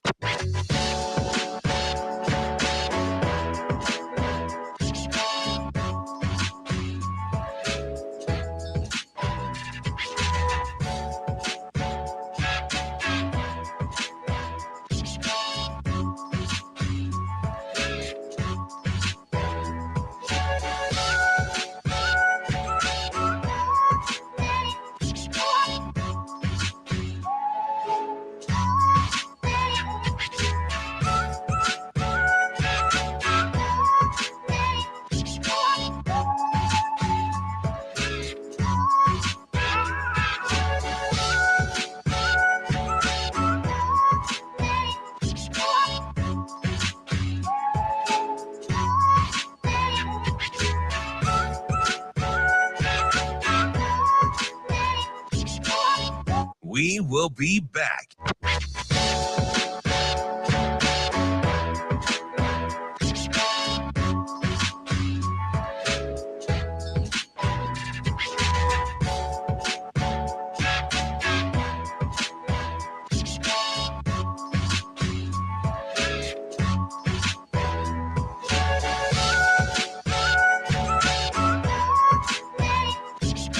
We will be back.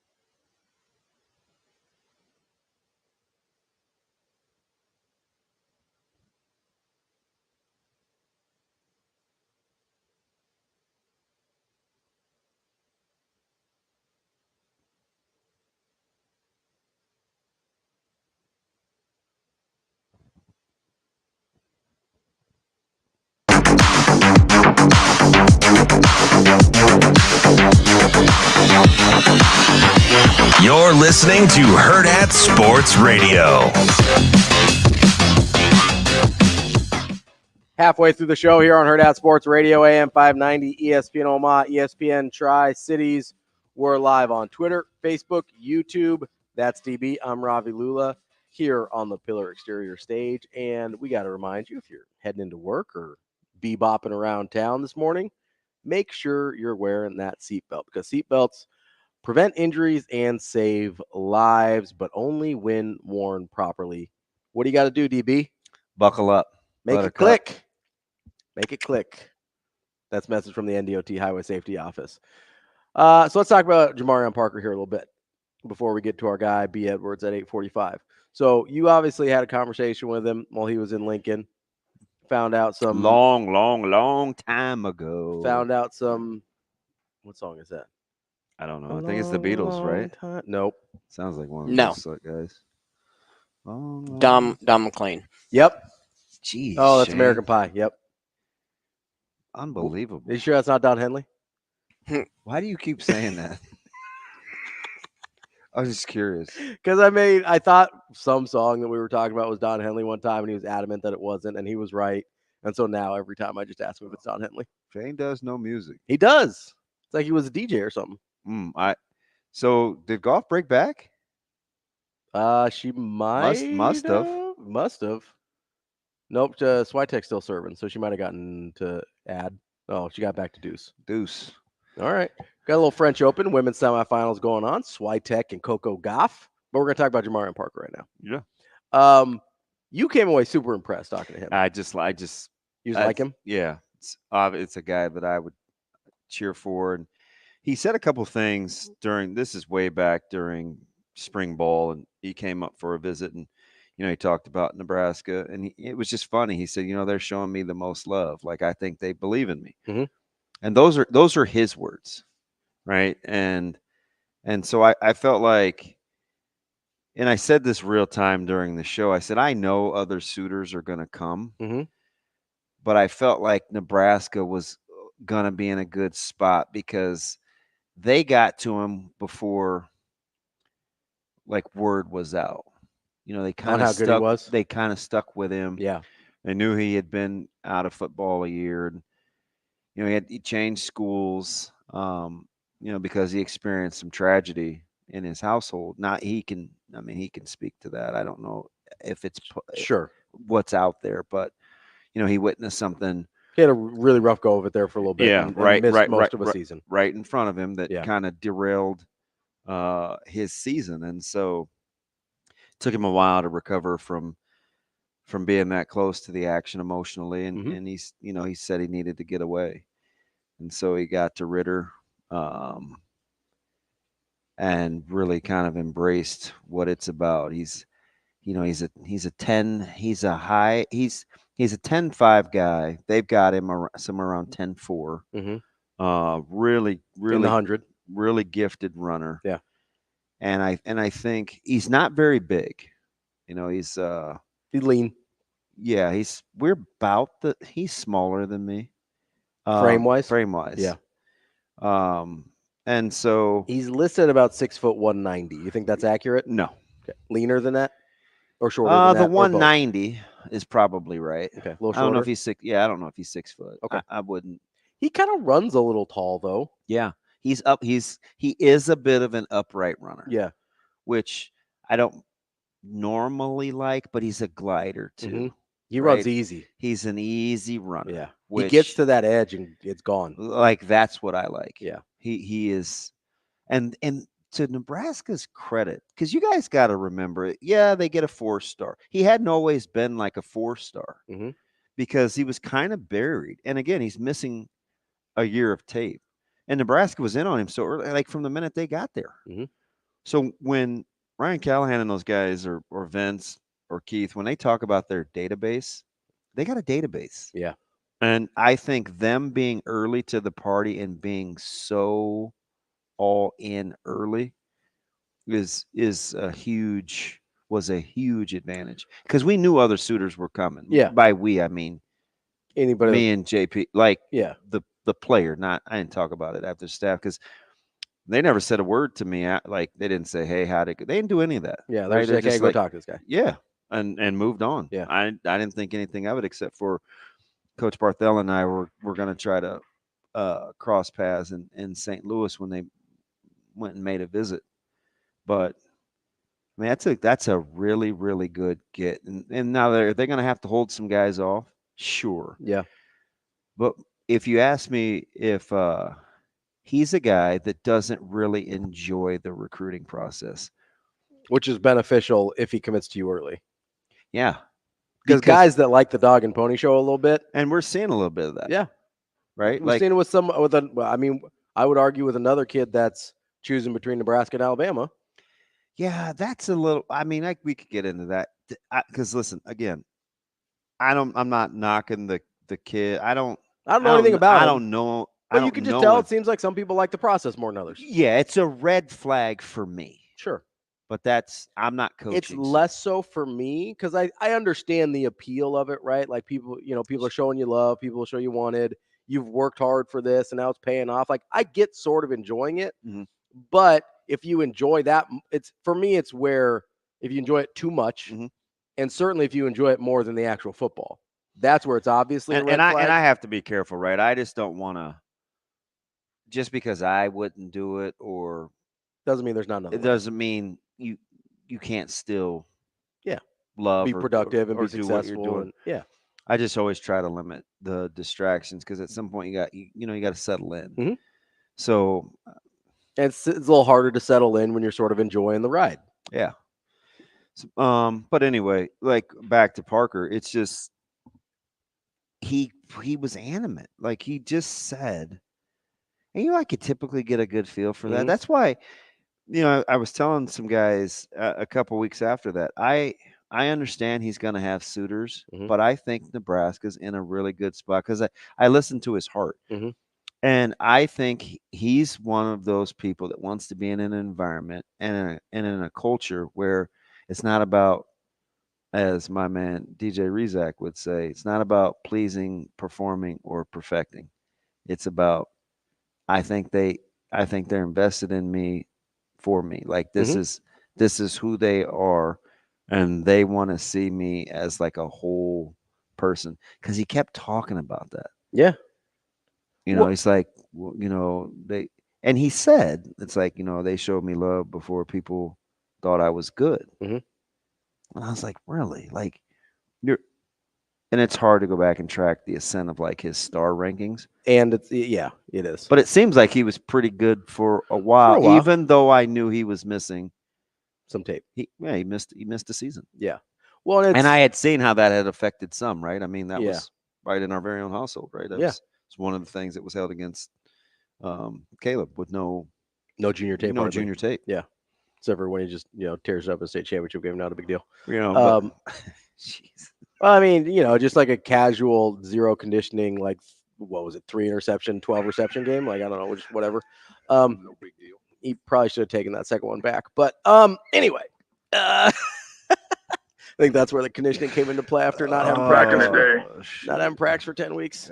Anyway, no, the thing that you said of that's just a really good job of that is like boots on the that is boots on the ground recruiting. Well, and the thing that's going to be a difference maker and why I'm not too worried about him in particular is when you finally feel like you find somebody that believes in you, like that'll trump just about everything else. Right? Because there's a difference between showing it's a feel. And it's a huge factor. And it's hard to overcome if you're someone else, right?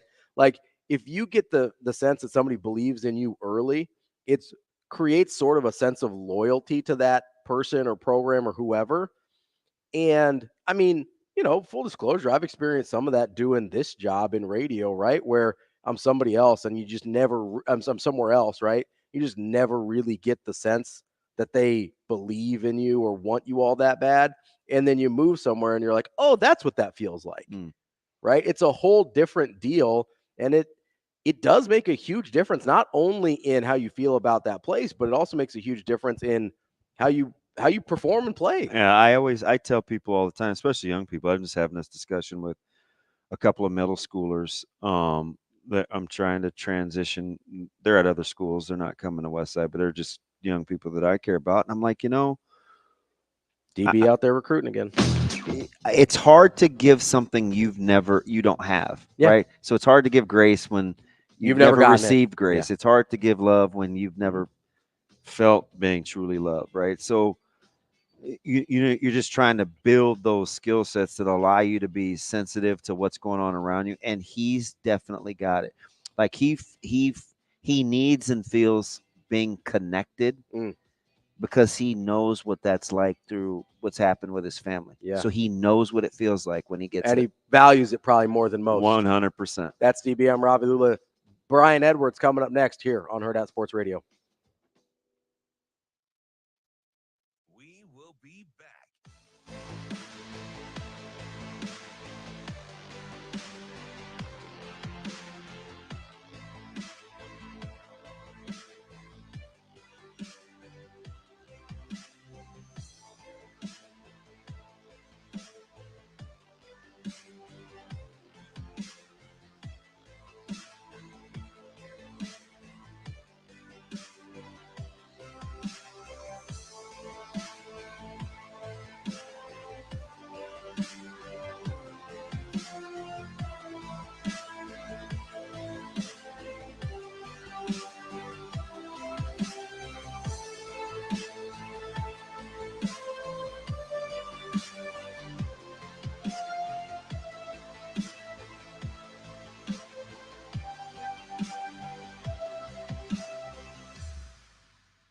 We will be back.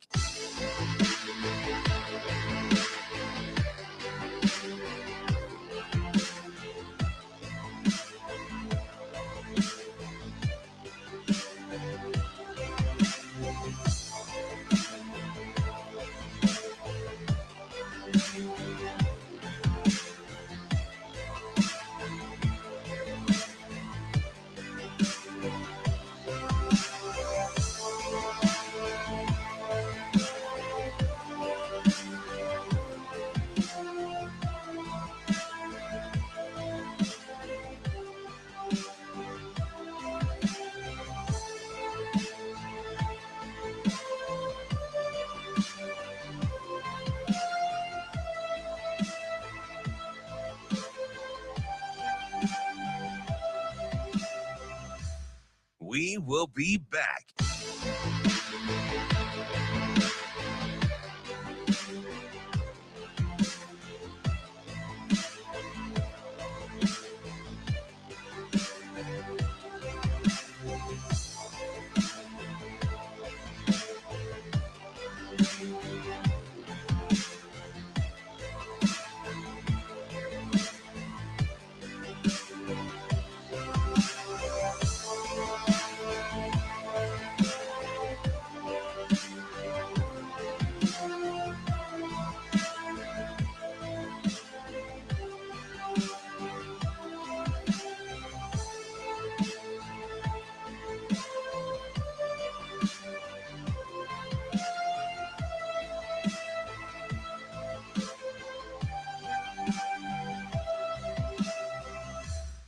We will be back.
You're listening to Hurrdat Sports Radio. Now, Vegas insider, senior handicapper, and fan of the cold Budweiser bottles, Brian Edwards. It's got to be touchdown, touchdown, touchdown. Brian Edwards. I don't really love it. Brian Edwards. Were they using the cream cheese to butter the bagel? Brian Edwards. I'm going with the cowgirl. Here is Brian Edwards. We're wrapping up hour number 2 here on Hurrdat Sports Radio, AM 590, ESPN Omaha, ESPN Tri-Cities. We're live on Twitter, Facebook, YouTube. That's DB. I'm Ravi Lulla on the Pillar Exterior stage, and we're joined now by the one and only Brian Edwards, our Vegas insider. B, what's up? What's happening, fellas? How we doing? Just trying to make it just today. Just a ordinary day. How about you? I am doing well. I was gutted for Dustin the other night. Did you see how it broke my heart? Yeah, me too. At what point as it's going on did you feel like, okay, the longer this goes, he may have a chance, or were you like, man, just get this over? Which one? I was thinking he had a chance, especially when he opened up that cut on the forehead. And I don't know if you've looked at the closing sequence again when Makachev had his leg and he was about to throw an uppercut, and that's when Makachev had great instincts and like, I better dip on this, and then he kind of twisted his leg and knocked him off balance simultaneously, and that led to the finish. I mean, if Dustin could have gotten that uppercut off before he noticed, I would have loved to have seen what would happen then. But hey, with the cancellation of the press conference, if you haven't bet Michael Chandler yet, I mean, we'll see if the fight happens or not. But he's never pulled out of a fight. I'm wondering if it was an injury or if there's negotiation issues going on with the extension, or if Dana and Connor are beefing. But I just think I think you bet Chandler regardless. And with all this news now, and the odds haven't even changed, I just think you got to hammer Michael Chandler, in my opinion. Don't you love Chandler in that fight? I do, and I don't trust McGregor as far as I could throw him. It doesn't have anything to do with the fact I've never really liked him. I just don't see how you could come back at this level. I mean, if you're taking McGregor, it has to be on name brand alone, unless you think Chandler's shot, because McGregor hasn't looked good. Yeah, McGregor's never going to win another fight again, and he's still partying. And it's not. I mean, McGregor's chance is just, he's still got power. He can land something. But I mean, do you remember the beating Chandler took from Gaethje and went the distance? Yeah. It's not like he got submitted by Dustin, but Dustin had landed a bunch of big shots. Chandler's got a great chin, is my point there. He's just been through so much. I just don't think. So I worried a little, but then I was like, well, it's not like McGregor can mount some sort of onslaught. Like he's not conditioned to go there. Yeah, I think McGregor's only shot is landing something big early before he gets gassed. Yeah, but Chandler's got a good chin, in my opinion. So I just hope it happens. I'm a little nervous. I'm a little nervous too. Yeah, we got 3 weeks to find out? Yeah, that's a long 3 weeks if Yep. you're hoping for that fight to happen. Yeah, it is. And it could go all the way up to the end. I would say, yeah, until he marches out there, I'm not sure anybody's Well, going to yeah, feel good if about Ryan Garcia can show up against Haney, I'm gonna remain hopeful. Right. McGregor's not partying harder than Garcia, but maybe as hard. Yeah. Well, maybe he's still certainly as maybe he's distracted. still smarting a little bit from the bad remake of Roadhouse. You think Jake Gyllenhaal beat him up a little bit? I'm like, oh my gosh, that thing almost went straight to streaming. Right. So right now you're still getting Michael Chandler at -115. That's basically even money on a guy that you would take anyway, right? B, is that right? Oh yeah, and I'd already bet it. I've bet more on it this week with the rumors of maybe injury to Connor or what who knows who knows. But Ariel Helwani, who as dialed in as anybody, said there's still great optimism the fight's going to happen, which leads me to believe there might have been a minor injury. But regardless, I was already on Chandler.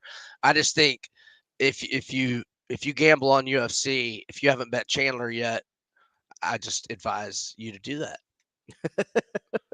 We're talking with Brian Edwards, our Vegas insider. B, let's get to a little NBA Finals action tonight. It seems like there's been an incredibly long layoff, and we're finally back in action. But Mavs are 6.5-point dogs tonight, and that over/under number's at about 215.5. How you feeling there? Yeah, so I wrote my article about this game last Friday morning, so 6 days ago. We've been waiting. So it's Thursday night, the last game for Dallas and Minnesota. So I got over 214.5 like a week ago, or 5 or 6 days ago. But I mean, I still like over at 215.5. So the over is on a 5-1 run for both teams. The two head-to-head regular season meetings were final scores of 138 to 110 and 119 to 110. So combined scores of 248 and 229. The over had hit in 5 straight for Boston until game 4 against Indiana. Went under. The first 3 games of that series had 225, 246, and 261. Yeah, so I like the over, and I also like the Mavs. Now, I just pointed out how Boston handled them in the regular season, and they've actually swept them the 2 seasons ago as well in the regular season. But I just like how Luka and Kyrie are playing right now. I like how Lively is playing, the rookie, and so here's just some stats on Dallas in the playoffs. So their last 7 games, 6-1 both straight up in ATS. They've won 5 in a row on the road. That was 3 at Minnesota, 2 at OKC. 2 very good home teams this year. Their last 7 as underdogs. They've won outright 6 times, and on the road in the postseason, 7-2, both straight up and against the spread. I like Dallas plus 6.5 and over 215.5. It's interesting with Lively back healthy. Boston gets Porzingis back. Can you cap and not factor in trust? Like, do you think to yourself, man, who do I trust more? Because I'm not sure you feel good about either team. So what do you think about that? Like, or are you just looking at these numbers and trying to crunch data? Like, where's your trust? No, I definitely have a non-trust factor for Boston. I mean, like, it didn't happen, so I guess it's irrelevant, but conceivably the Pacers could have been up 3-1 instead got swept. Tatum, I just feel like in some of the big moments, sometimes he just does not come up big. I mean, we saw those 2 game 2s at home to Miami without Jimmy Butler, to the Cavs. And remember now, it was only 2-1 Boston when Donovan Mitchell went out for the series, and Donovan Mitchell was cooking their asses the first 3 games. So, I'm not trying to take away from what, I mean, Boston's got a great team and all, but there is a kind of a non-trust factor, and I think my trust for Dallas has gone up with the way they handled Minnesota so convincingly. B, is there any play on the overall series that you like, or is that something you kind of want to take game by game? I think I'm going to take it game by game because I'm on Dallas in this game. I mean, let's say Boston wins outright tonight, preferably by 6 or fewer. Then we're getting what a plus 230 or plus 240 price on Dallas for the series. Whereas right now, man, I haven't even looked at it in 4 or 5 days. It was like plus 160 ish, plus 160, 165 range.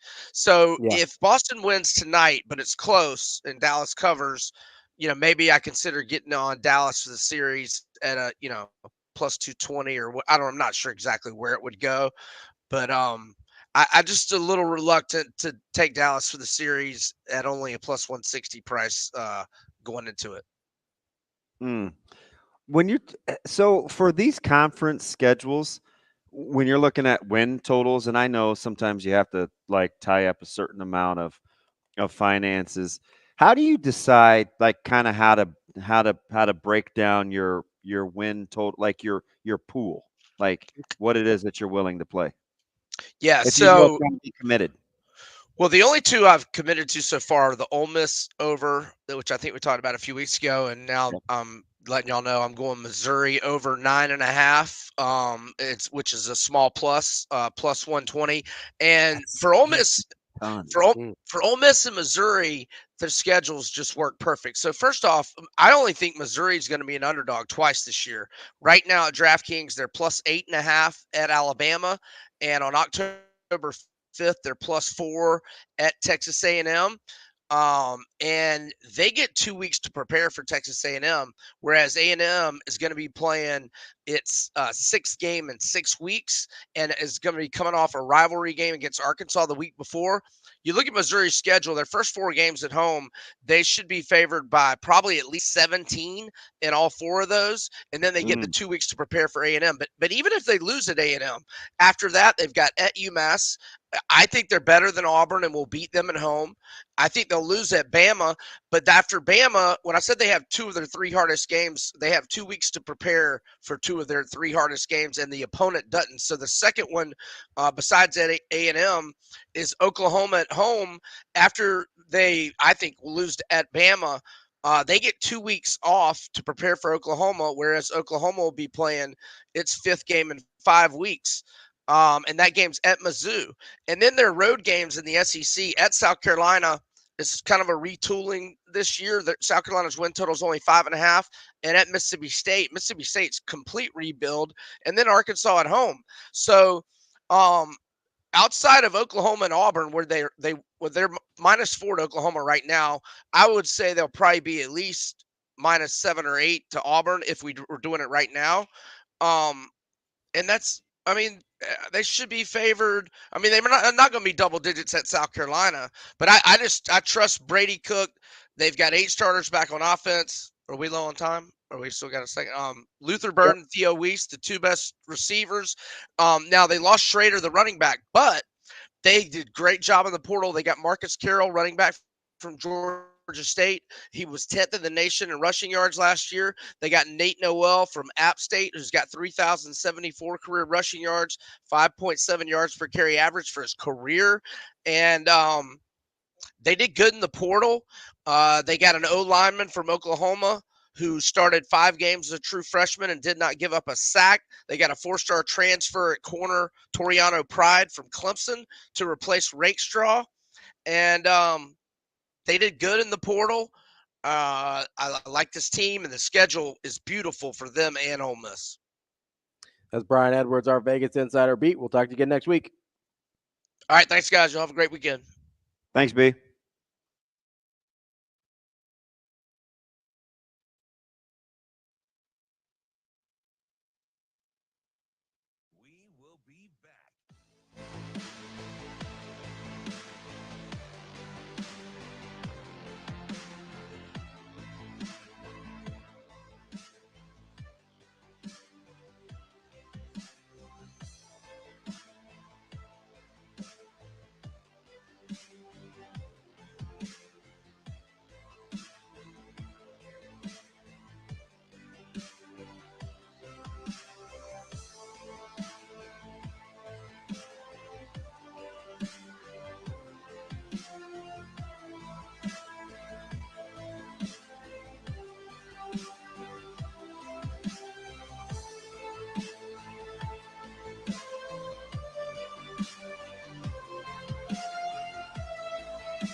will be back.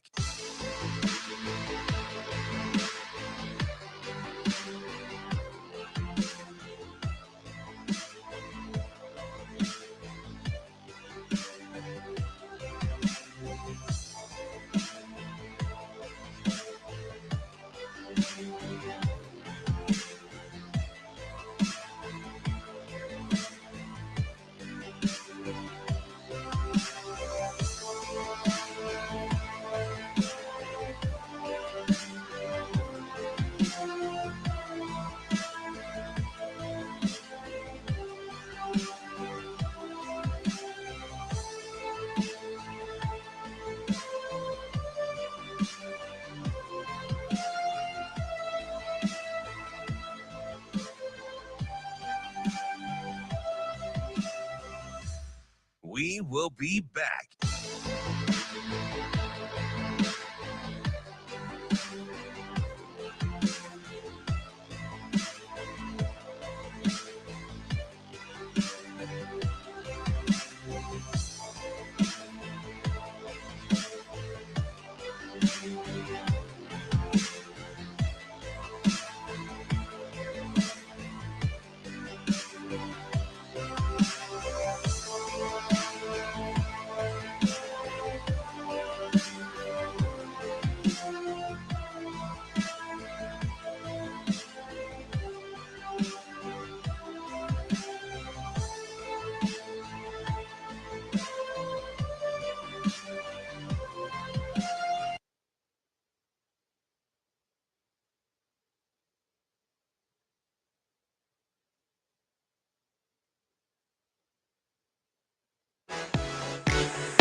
Welcome to Hurrdat Sports Radio.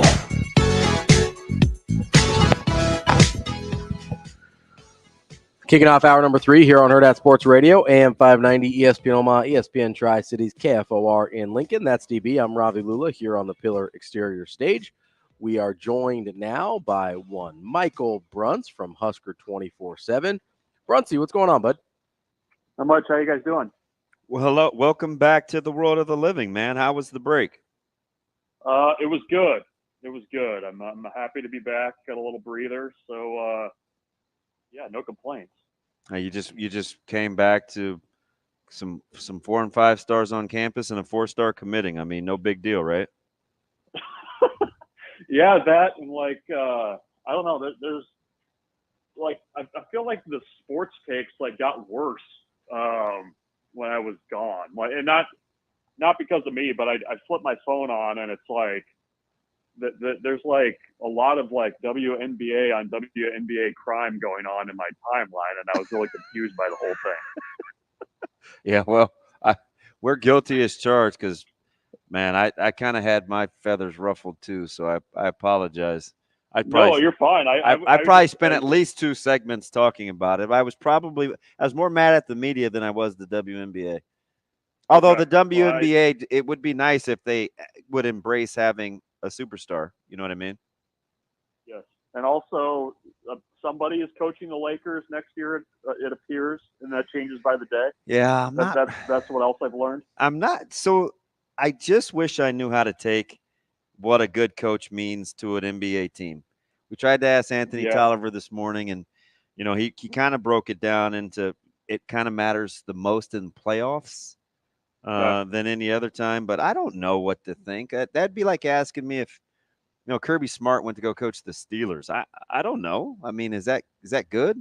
I just what happened to JJ Redick though? I was like that. I would really lose my mind over that. Quickly. Yeah.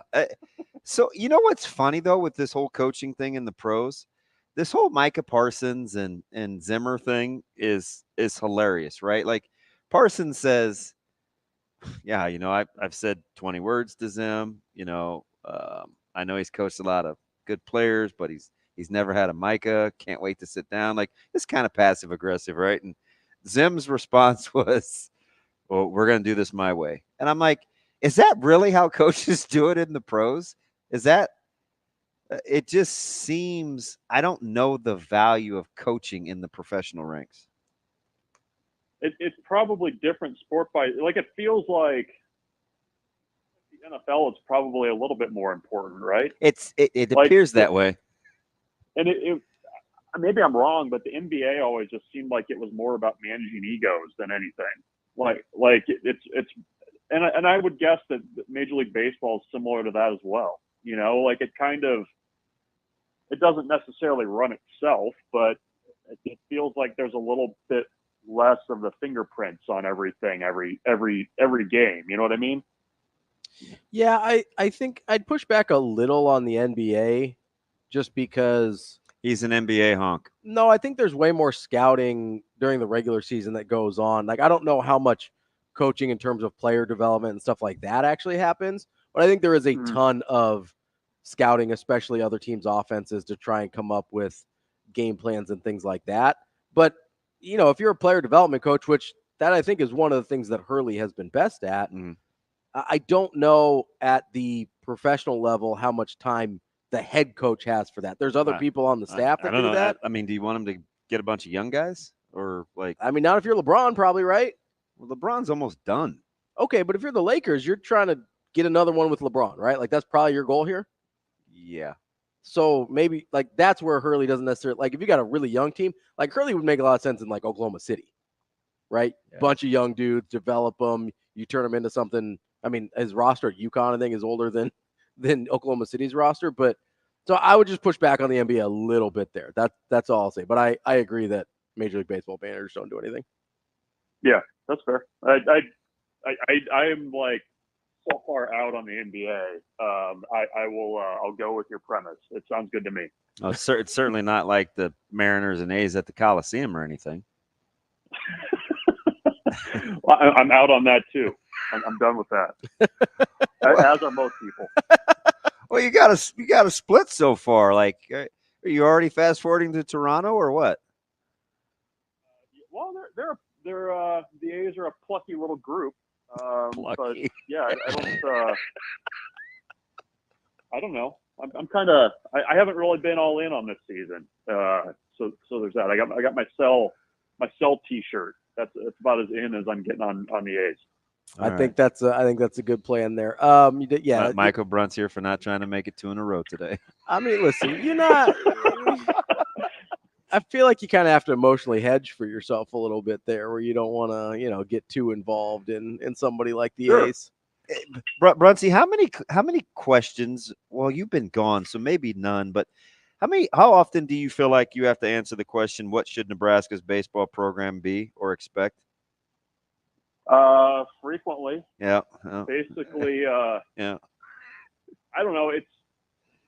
It's weird that I think sometimes that basketball is this way too. Like it feels like any time that Nebraska and any program has like a measure of success, it gets viewed through like this football prism, and like where you're kind of hanging on every game. And I think as the season kind of wore on this spring, I felt like those questions came up a lot every time Nebraska dropped a midweek. Like, what do you legitimately expect this program's ceiling or expectation should be?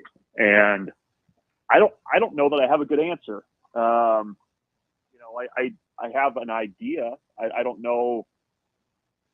I just think I don't think that you can view Nebraska baseball in the summer of 2024 through the same lens as you did in the summer of 2005. And I think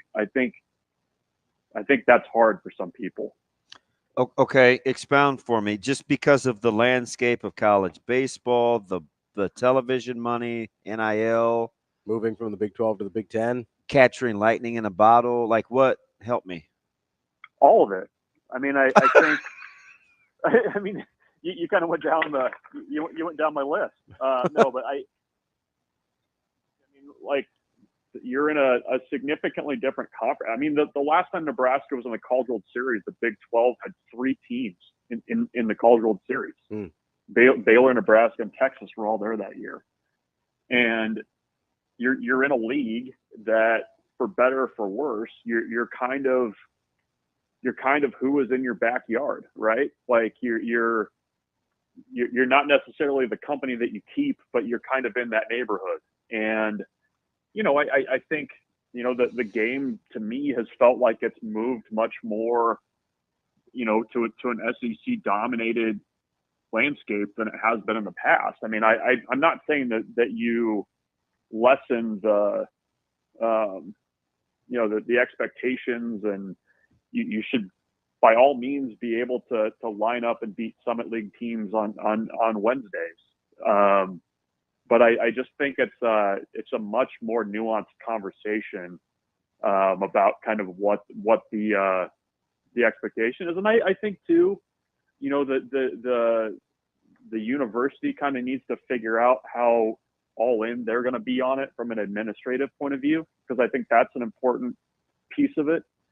And so, yeah, I mean, I think there's probably a limit somewhat to, you know, the fact that Nebraska was in the conversation to host a regional as late as they were this year. I think that's a good step. I mean, I think, you know, Nebraska kind of needs to make that next step as a program where, you know, regional berths become more of a regularity than they have been. But it's a tough fight. I mean, it's just you know, so much is stacked against Northern teams right now in college baseball the way things are. Are you speaking more to like maybe not necessarily Gilmore's rant from Coastal, but the ability to bring in the players that you need to win?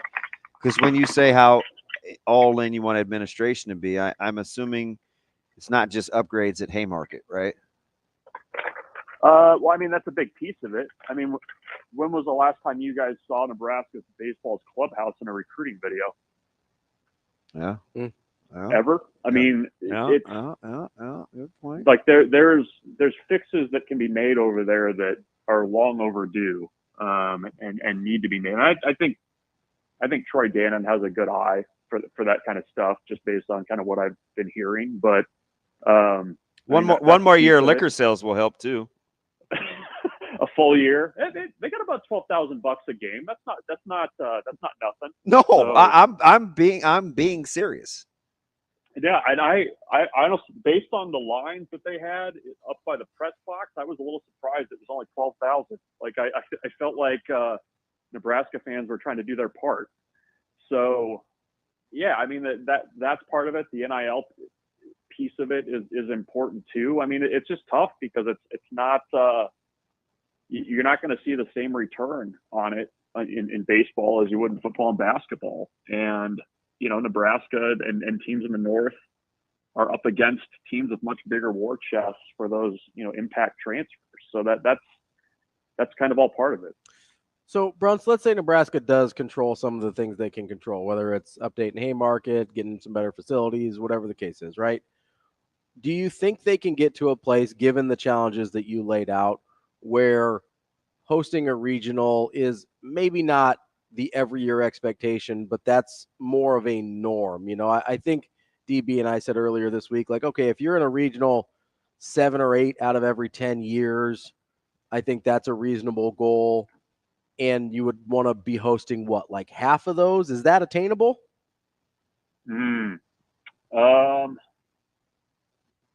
Based on recent history, that would be a bit of a stretch. Wow. You know, you look at the teams that host, you know, you got to really thread the needle pretty well if you're a Northern team. I mean, you either got to win a lot of games or you got to schedule really hard and win those games. And I think that was the one thing that Nebraska, to its credit, did this year, was they scheduled the right teams early on and they won those games. And that's something that for 15 years this program's really struggled to do. So I don't know. I mean, it feels like the hosting conversation, like, yes, you can take care of your own business, but there's a lot of other factors that kind of fall into that too. And I would probably lean towards more of the expectation being how many times are you getting to the tournament, not necessarily. Yeah, that's kind of where if you're hosting, because it feels like there's a lot that's out of your hands. And you know, too, I guess maybe it plays to Nebraska's favor and to Northern schools a little bit. But I mean, if they're not just going to go straight RPI on deciding that, maybe that helps a little bit more than before, where it was like you basically had to be in the top 20 RPI wise to even have to be in that conversation. Who do you think has the toughest decision on kind of their clash, or should they stay or should they go moment, based on how the season finished on Nebraska's roster? In terms of pro prospects and things like that? Yeah. I mean, I guess in my mind, I would not expect Josh Caron back. I mean, I feel like he made himself a lot of money down the stretch. And you get the sense like that's who he's really capable of being, right? Because that's what it's got to boil down to. I mean, it's the thing that he had not done during his time at Nebraska was he had not kind of held those numbers through a whole season. Yeah. And from where he was last year, not only as a hitter, but I mean defensively, he improved significantly from what he had been. So I mean, I think he's probably gone. I'm trying to think in my head, who else probably falls in that category too. I don't know. It's going to be interesting because I think Nebraska is going to have to get pretty active in the portal with replacing some key roles. So, I without having a list in front of me, I'm probably going to leave somebody off. But I mean, I would expect a guy like Caron, certainly would probably be moving on. Well, they may not have to look too far. There's a bunch of guys looking for new places to play up in Omaha. So there are. That is incredible what's happened locally.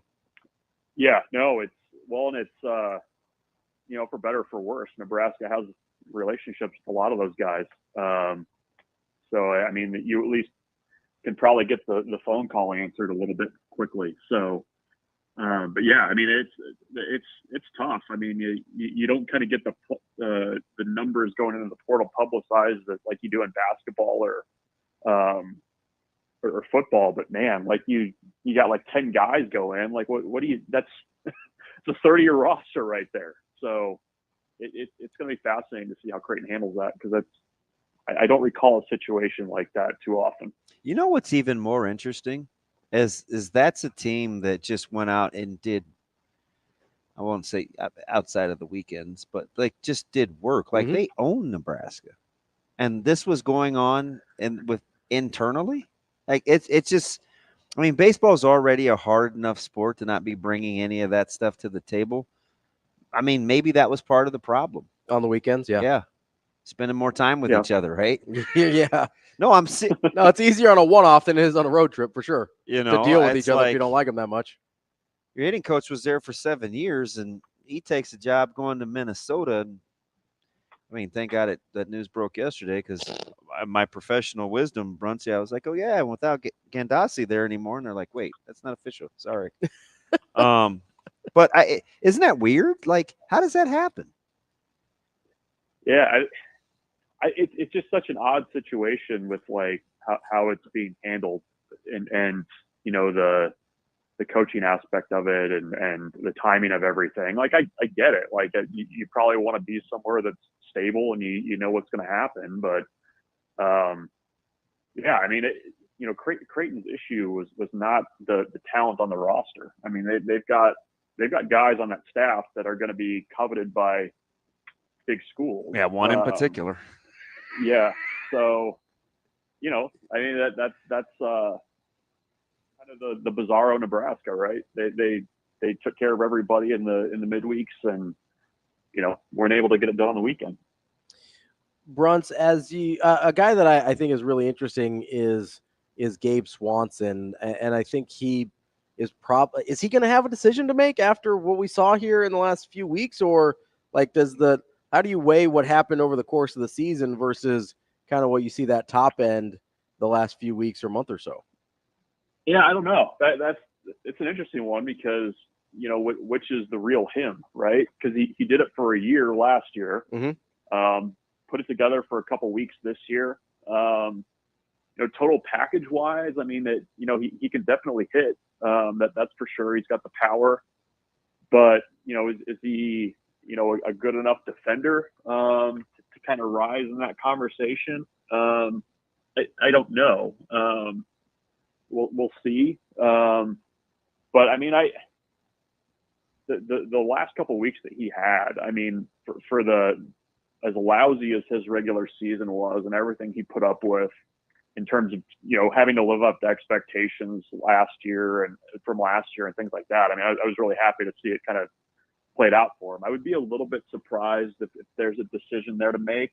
Because, I guess in my mind, you maybe want to see, if you're a professional team, you want to see if that's, which is which.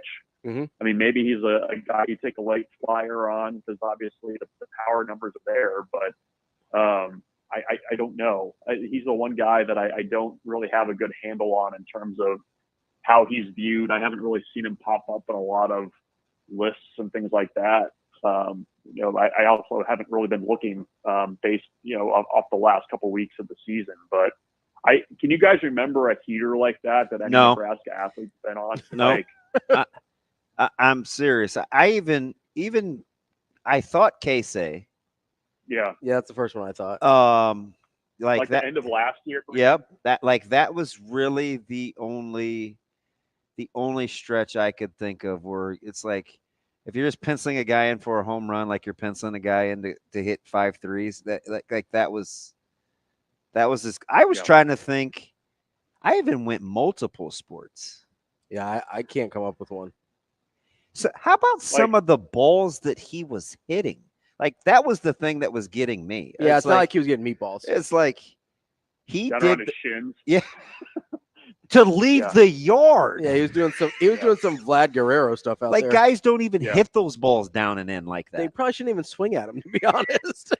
I was like, what is like that thing had to just Funny though, like if you think back to the spring, like I mean, he was hitting like $150 for most of the year, and every time that he would get a hit, and he would be in the lineup the next game. Like the coaching staff, I think, kind of did everything they possibly could to give him a chance to get going. Mm-hmm. Like there was even the game they went down to Kansas and lost. It was like the 11-7 game or whatever.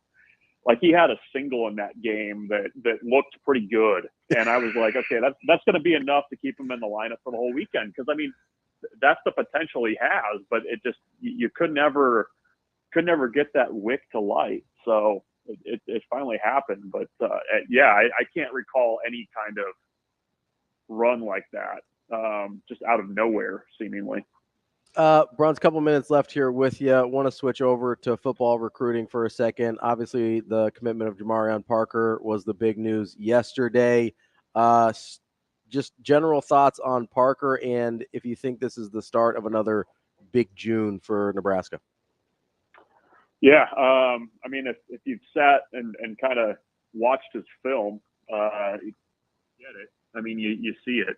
And, to me, he was a guy that feels like he has a really big senior year ahead of him. Like, the numbers were already good, but I feel like he's the kind of guy that has the potential to really blow up, even more than he already did. I mean, he had, a number of big offers, but, he has that kind of big play potential. And, I think for Nebraska, the running back spot has kind of cried out for a player like that for a while.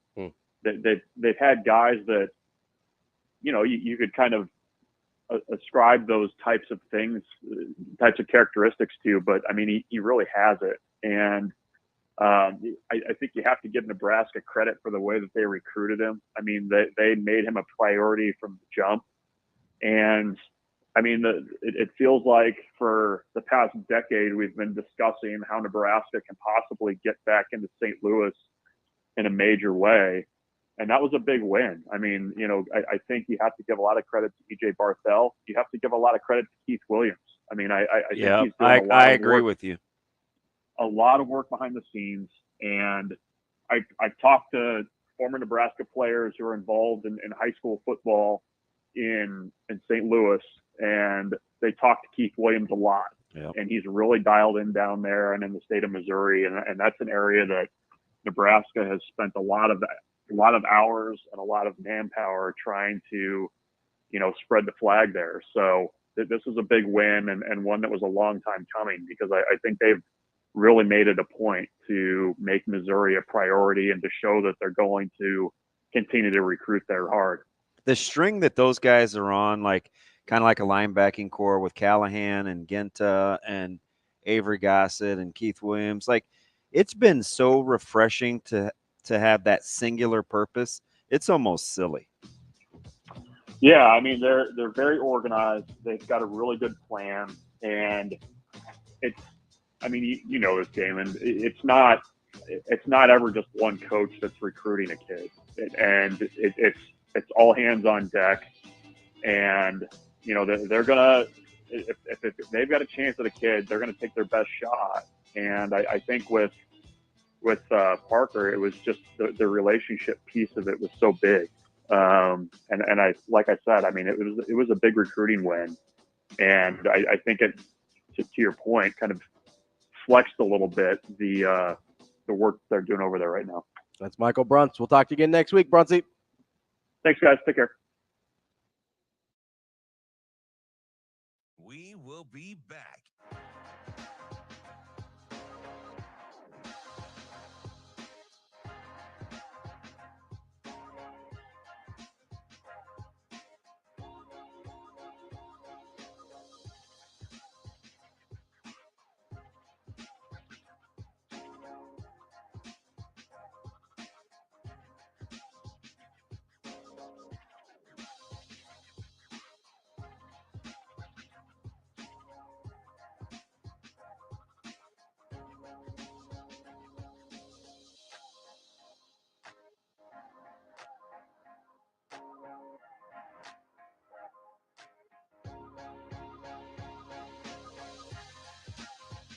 We will be back.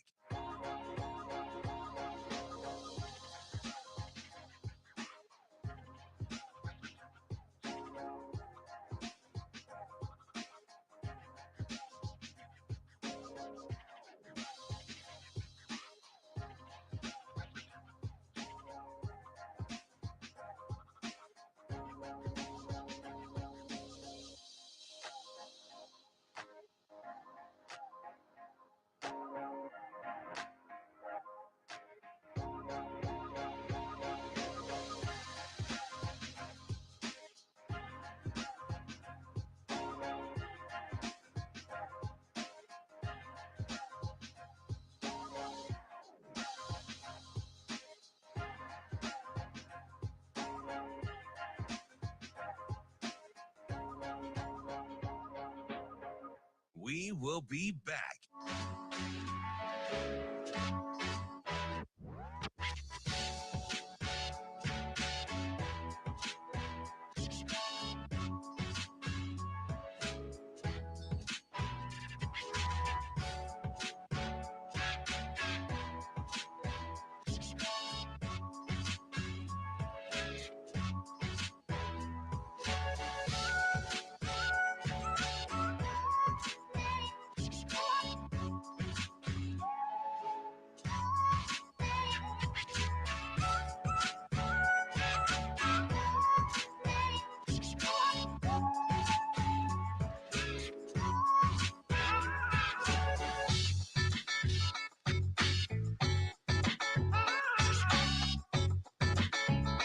We will be back.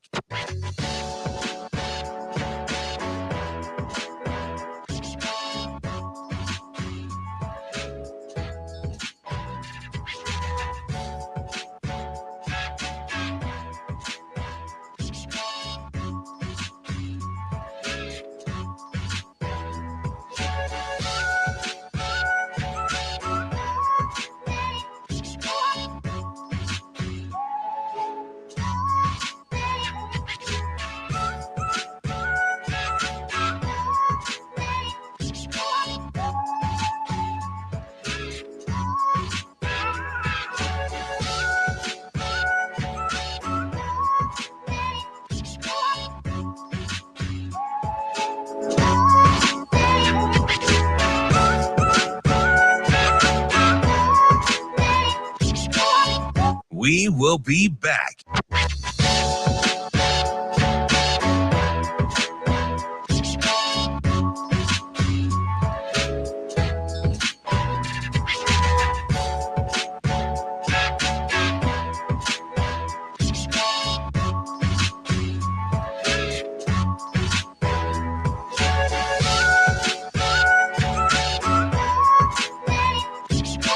We will be back.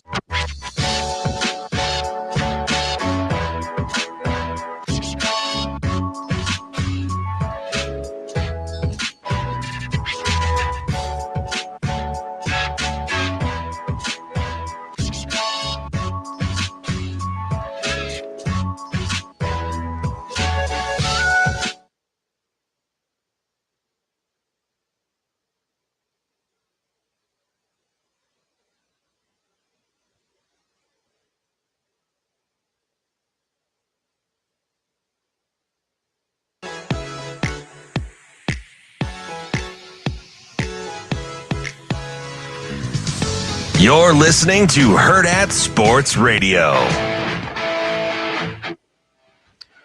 We are back here on Hurrdat Sports Radio, AM 590, ESPN Omaha, ESPN Tri-Cities, KFOR in Lincoln. We're live on Twitter, Facebook, YouTube. That's DB. I'm Ravi Lulla, and we're brought to you by Durkin Designs. If you've got some things in your backyard, front yard, side yard, whatever kind of outside you got going on at your house that need attention, you got to give Durkin Designs a call. It's 402-779-4444. They got paver patios, retaining walls, light features, water features, fire, whatever you can think of. I know you need a little work done in your backyard as well. I do. You know what they can't? You know what he probably can't stop from happening? Your dog's barking at the dogs next door? Switek just rolling over the competition. No, he certainly can't do that. It's But a lot like water. if you want a tennis court in your backyard, maybe you can do that too. I don't know. I haven't asked him. I'm sure yet. he can. He'll figure it out, Yeah. The red clay wouldn't do well in Nebraska, but he can make it work, I bet. So what's the keep on that? The red clay? Yeah. Yeah, it's the humidity is not high enough year round here to keep the moisture in the clay you need You to. just happen to know this what? I was talking to a guy.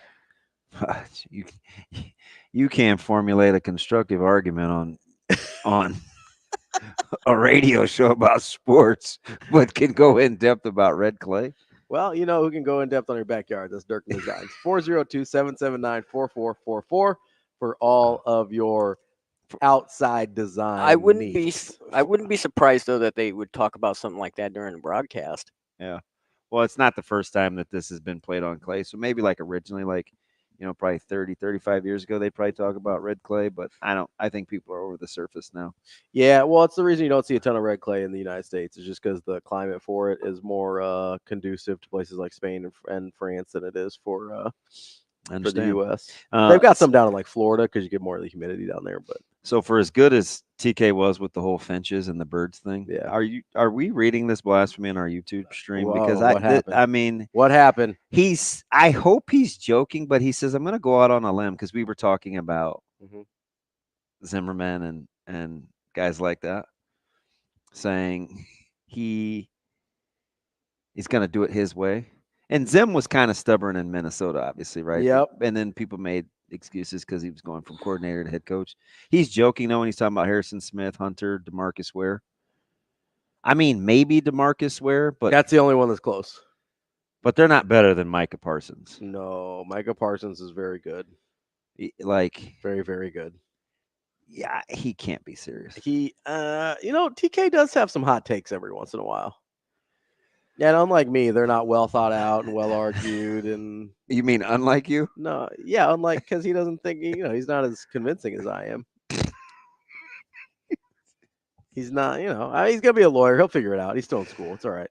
He's not serious though. It just was a weird retort from Zimmer to say that after.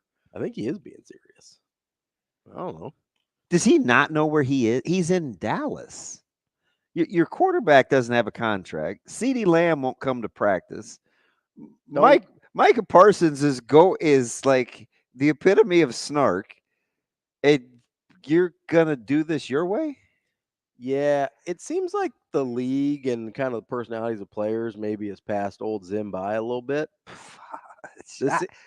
You know what I mean? Do this my way. Some of these old school guys, it's like, hey, That doesn't really work anymore. Kind of gotta, like these guys are running the players are running the league, the team now, to a certain extent. With what organizations? Dallas. I don't know. Do they? Well, I mean, I don't think it's the coaches. It's either the players or Jerry.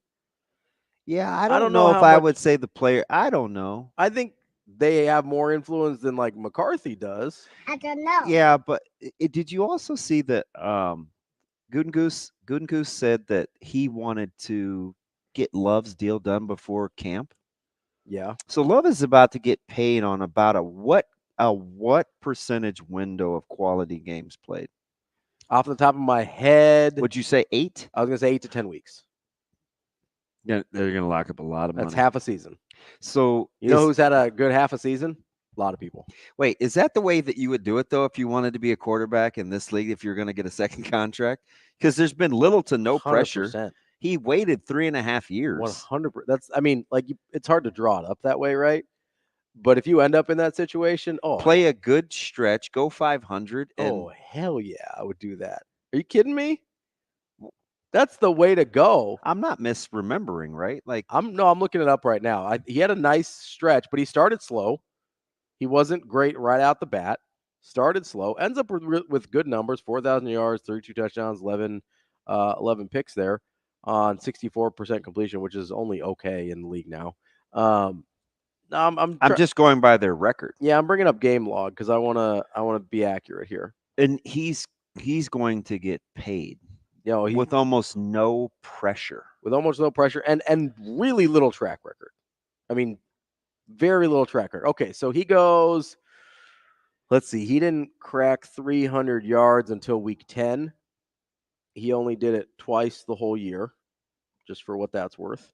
Let's see what we're doing touchdown wise. Maybe it was a Dallas thing because he started with 272 against Dallas, or that was actually in the postseason. No, I'm looking at maybe Minnesota or Rams. The Rams in like week 8.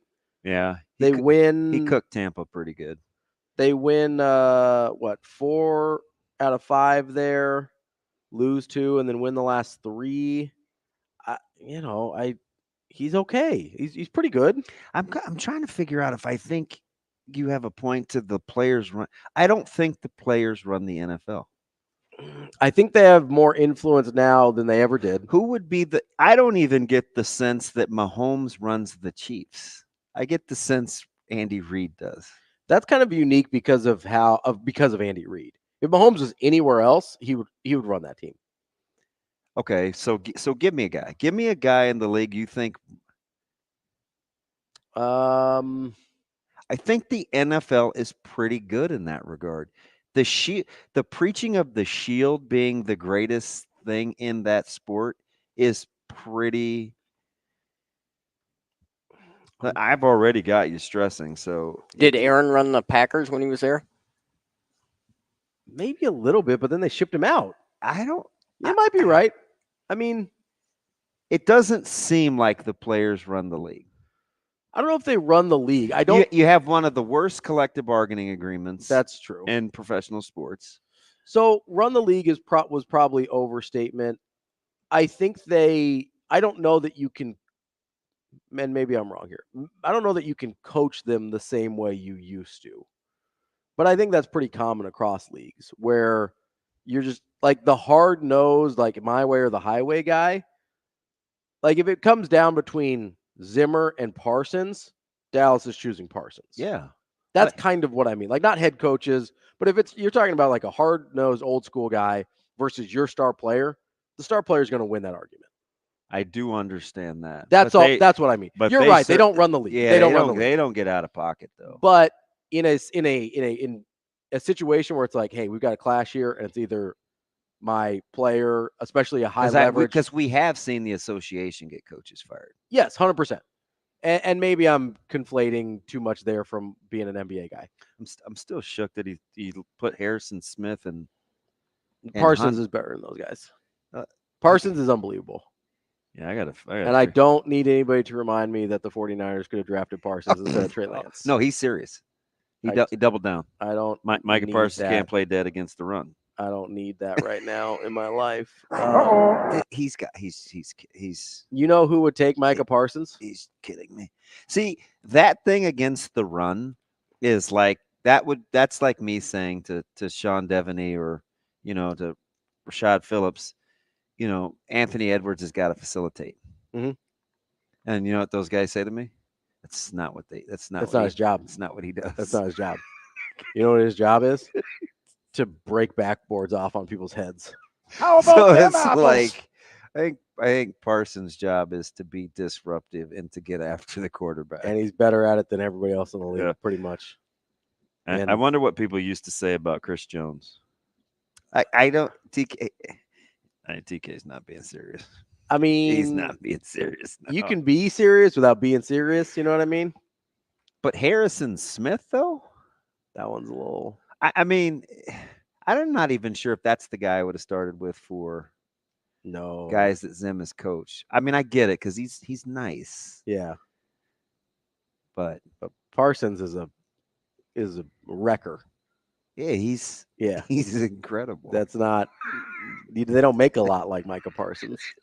He said Parsons going third person though might be one of the funniest things I heard all week. Man, and I've heard a lot of funny things on national media.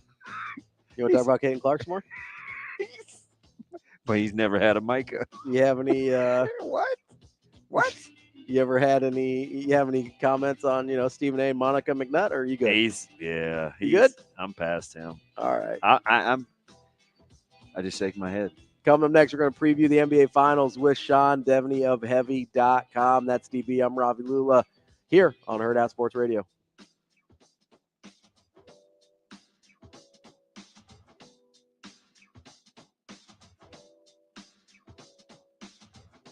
We will be back.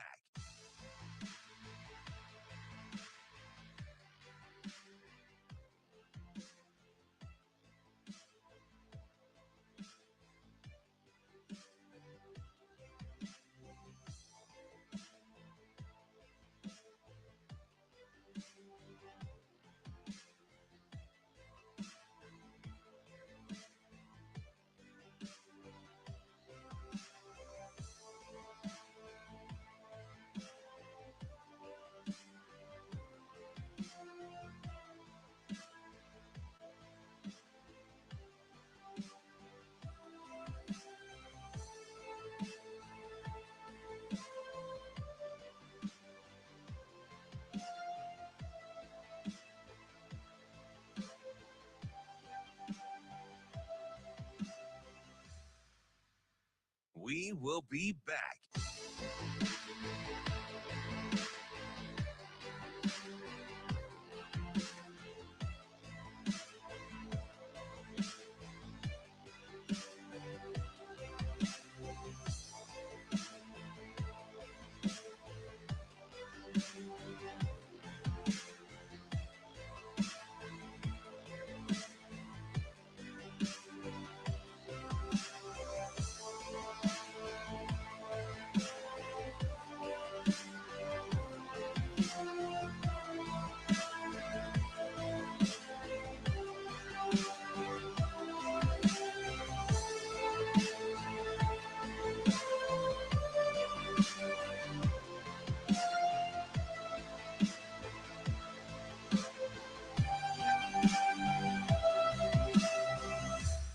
We will be back.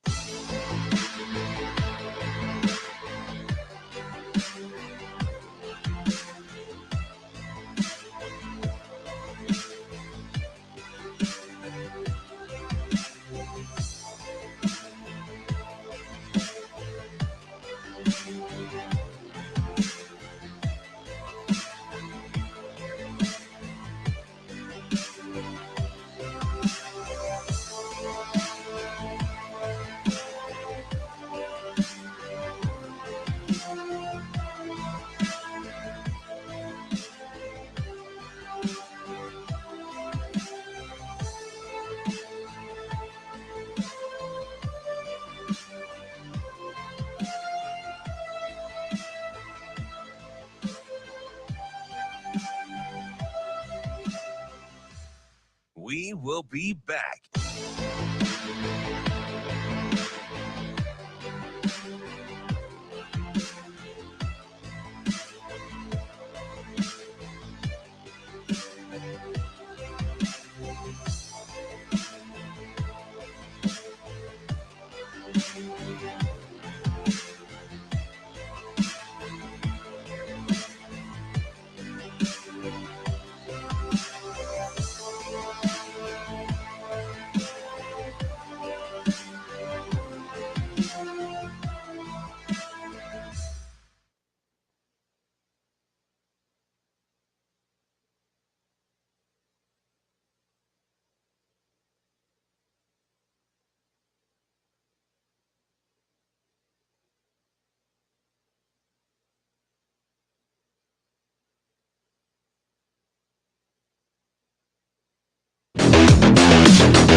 Welcome to Hurrdat Sports Radio. 4 seconds to go. Kick out Jalen. Can they get to him to commit the foul? They cannot. And it's over. It's over. The Boston Celtics swarm the floor. The Dallas Mavericks, for the first time in 13 years and just the third time in their history, the Dallas Mavericks are going to the NBA Finals. Wrapping up the show here on Hurrdat Sports Radio, AM 590, ESPN Omaha, ESPN Tri-Cities, KFOR in Lincoln. That's DB. I'm Ravi Lulla here on the Pillar Exterior stage as we effort Sean Deveny of Heavy.com to preview the NBA Finals. I'm curious because we heard Brian Edwards earlier. He's on Dallas tonight on the +6.5. Says he thinks he likes Dallas for the series, but he's kind of hold off and see what happens tonight to figure out if he wants to make a series play or not. Dallas, so he didn't call for an outright win, but he did like him ATS. But how much money would he be losing on the series, a series shift price if he waited till if Dallas won game 1? Oh, he's gonna lose a lot of money. Okay, yeah, I would guess. I would too, because I think he said it was +160 right now. He's anticipating that if Dallas loses tonight, it would go to +230, somewhere in that range, which I understand getting the extra value there. I wonder how strongly the favorite holds after an 0-1 start if you're Boston, but I have to imagine you're paying pretty close to even, if not minus money. Yeah, right now I'm seeing the Mavs +180. Okay, minus 220. So it's gone up a little bit for the Celtics. Does home court advantage for the Celtics minus out their tendency to? Does it even out the tendency for them to lose it in the big games? This price, Sean, here, I'm going to get it. They didn't play very well against Indiana. Yeah, I mean, if Halliburton stays healthy, that's a different series probably. I think Boston probably still makes it through. Yeah. Because I think they were just better. But it's not like they played great, especially the first few games against Indiana. Yeah. We've got Sean Deveny now joining us from Heavy.com. He's NBA insider and content editor. Sean, how are you this morning? I'm doing well. How are you guys? Good. It seems like these teams have been off forever, but that will happen the way the previous series went. Who's closer to potentially being a victim of rest versus rust between the two teams? Probably the Celtics, just because they've had so much time off. But, when you also think about, trying to work in other players and it's going to be a little more complicated for them. We've also seen the Celtics, I think, lay some eggs at home early on in the past playoff series. So I think that they're probably in a worse position in terms of that.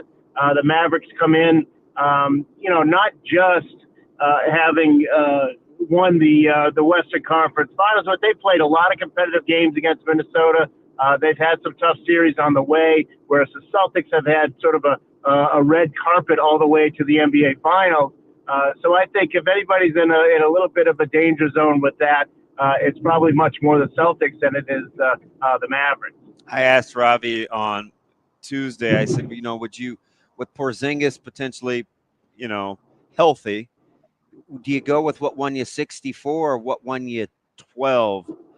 And to know that they're better by about 8 percentage points defensively with rim protection, it's a fairly easy answer. You put him back in the starting lineup tonight? Yeah, I think that's fairly easy. It's obviously something where you're going to watch him. You got to make sure he's up to speed, and you're fortunate that you've got a pretty good guy behind him, and Al Horford. And really from the beginning, look, the Celtics' objective back in October was let's get to June with at least one healthy center. You've got Porzingis who's hurt all the time, and Al 37. If they could come through with one of those guys at this point in the year, I think they would have been happy. Now they've got both of them. Obviously, there's an asterisk there. But yeah, I think with Porzingis, his ability to defend in the pick and roll, which is what Dallas does so well, and his size. Don't forget, Dallas really loves to throw those lobs. You see so many lobs from Lulla to Derek Lively and to Gafford that you really want to have a guy like Porzingis in there who can intercept those or make you think twice before you even throw them. So I think that, having Porzingis in there is going to be a pretty good bonus for the Celtics. Sean, you mentioned Lulla there, and part of the reason those lobs are so effective is because it's just so hard to defend him and stay in front of him in the first place. I think a lot of people thought that Minnesota might have the equation the way they defended against Denver. That obviously wasn't the case. What do you think the formula is for Boston to try and contain Lulla? Yeah, I think they'll send a couple of different looks. My guess is that you'll see Drew Holiday sort of try to lock in on Kyrie Irving and keep that as a one-on-one matchup as much as possible. But this team switches a lot, and they're very comfortable switching. They've got a bunch of guys who can defend different positions. Derek White, obviously Jaylen Brown can defend 3-4 positions. Jason Tatum can defend 4 positions. So they're okay with switching. I think what you're going to wind up seeing is Drew Holiday trying to guard Kyrie Irving as much himself, and then the Celtics sending different looks at Lulla to give him some different challenges and to react to what he's doing. If he's trying to go down into the post and use his size a little bit, then you'll see Tatum on him a little bit more. If he's trying to work from the perimeter, you'll see Jaylen Brown and Derek White on him a little bit more. But I think sending a bunch of different bodies is going to be the answer for Lulla. And really, like I say, part of the key of that is that the Celtics have such a lockdown defender that they can put on Kyrie Irving. That's something that most teams do not have. So this is interesting, Sean, because as I'm kind of looking at the role players, I know I want P.J. Washington's offense, and I think Gafford has to give them, obviously, some presence with Lively. But then I look at, gosh, if I was going to take a long shot on an MVP, it would be Drew Holiday, but I know it may not be points. So between he and Derek White and their defensive prowess, how visible will we be able to see their impact, in your opinion, if they're not scoring the basketball? Yeah, I think with Drew Holiday, it can be obvious. He had a play that essentially won. I think it was game 4, game 5 against Indiana. Where he makes a play and forces a turnover at the end of that game and part of the Celtics comeback. That's the kind of stuff he does. And he's sort of the obvious defender. Like, he really can do a lot of different things and really make you say, whoa, did you see that play? So much of defense is invisible. His plays tend to be a little more visible. So, that would certainly stand out. As an MVP candidate for the series, obviously he'd be a pretty good long shot. But you think back to Andre Iguodala winning it for the Warriors in 2015 for the defense that he played on LeBron. You can certainly imagine Drew Holiday filling that kind of role. And, Holiday, don't forget, he can score, too. I mean, if they need him to go for 20, 25 points, he can do it. So I wouldn't be surprised to see him have a game or two where he does that and at least puts himself in the conversation for that MVP award, assuming the Celtics win the thing, of course. So if you're going to pick the kind of the off one for each team, is it kind of Derek White and P.J. Washington, or give me somebody else for Dallas that you think at some point is going to have some scoring punch? Yeah, I mean, Washington is definitely the guy. I mean, when he hasn't shot the ball that well, but he's had a knack for shooting at the right moments. In the clutch situations, they find him for those corner threes. Now the other guy is Derek Jones Jr., who again, defensive guy, not a big scorer by any stretch, but he can knock down those corner threes. Now, look at the numbers. The Celtics are the best team in the league at stopping corner threes. That is the bread and butter, because what the Mavericks want to do is get you in pick and roll, and then create some space and find those guys as sort of outlets for those corner threes. If the Celtics can take those away, then the Celtics are going to win this thing easily. But if Dallas can find ways to get those shots and primary guys, if those guys are humming, then the Celtics could have some trouble with their defense. But so if it's not going to be P.J. Washington, then it's Derek Jones Jr. for sure. We've got just about a minute left here with you, Sean. I wanted to make sure I asked you about the Dan Hurley situation developing between him and the Lakers. What were your initial thoughts when you heard that was the guy that they were targeting in terms of making their new head coach? Yeah, I mean, what a well-kept secret. I mean, for them to be having chatted with Dan Hurley apparently quite frequently, trying to get him to leave Connecticut and take this job, and for it to not have leaked out at all until now, that's pretty impressive in this day and age. But just with the basketball mind that he is, and the respect that he has around the game. And obviously the Lakers want to think beyond LeBron and Anthony Davis as well, and think about, getting young players and developing them. That's his forte, but still obviously a great basketball mind as well. So it'll take a pretty significant package to get him to leave Connecticut. But I also think that, with all the new NIL stuff and all the new stuff that's coming down the pike, so many of these coaches want out. And if you can get into a stable situation in the NBA, if you're Dan Hurley, I think you jump at it. And I think pretty good chance that this comes through. That's Sean Deveny from Heavy.com. Sean, we appreciate your time, and hopefully we'll catch up again soon. Okay, thanks, guys. Thanks, Sean. All right, DB, real quick. Finals prediction. Who you got? I'm going to take the Mavs in a minor upset. How many games? It's going to go 7. I was going Mavs in 6. Okay. So you're a Mavs guy too. Well, in order for my narrative to come true about Jason Tatum, I got to root for the Mavs. So that's important for me. So for those of you listening, it's Boston in 5. That's DB. I'm Ravi Lulla. We'll be back tomorrow to wrap up the week on Hurrdat Sports Radio.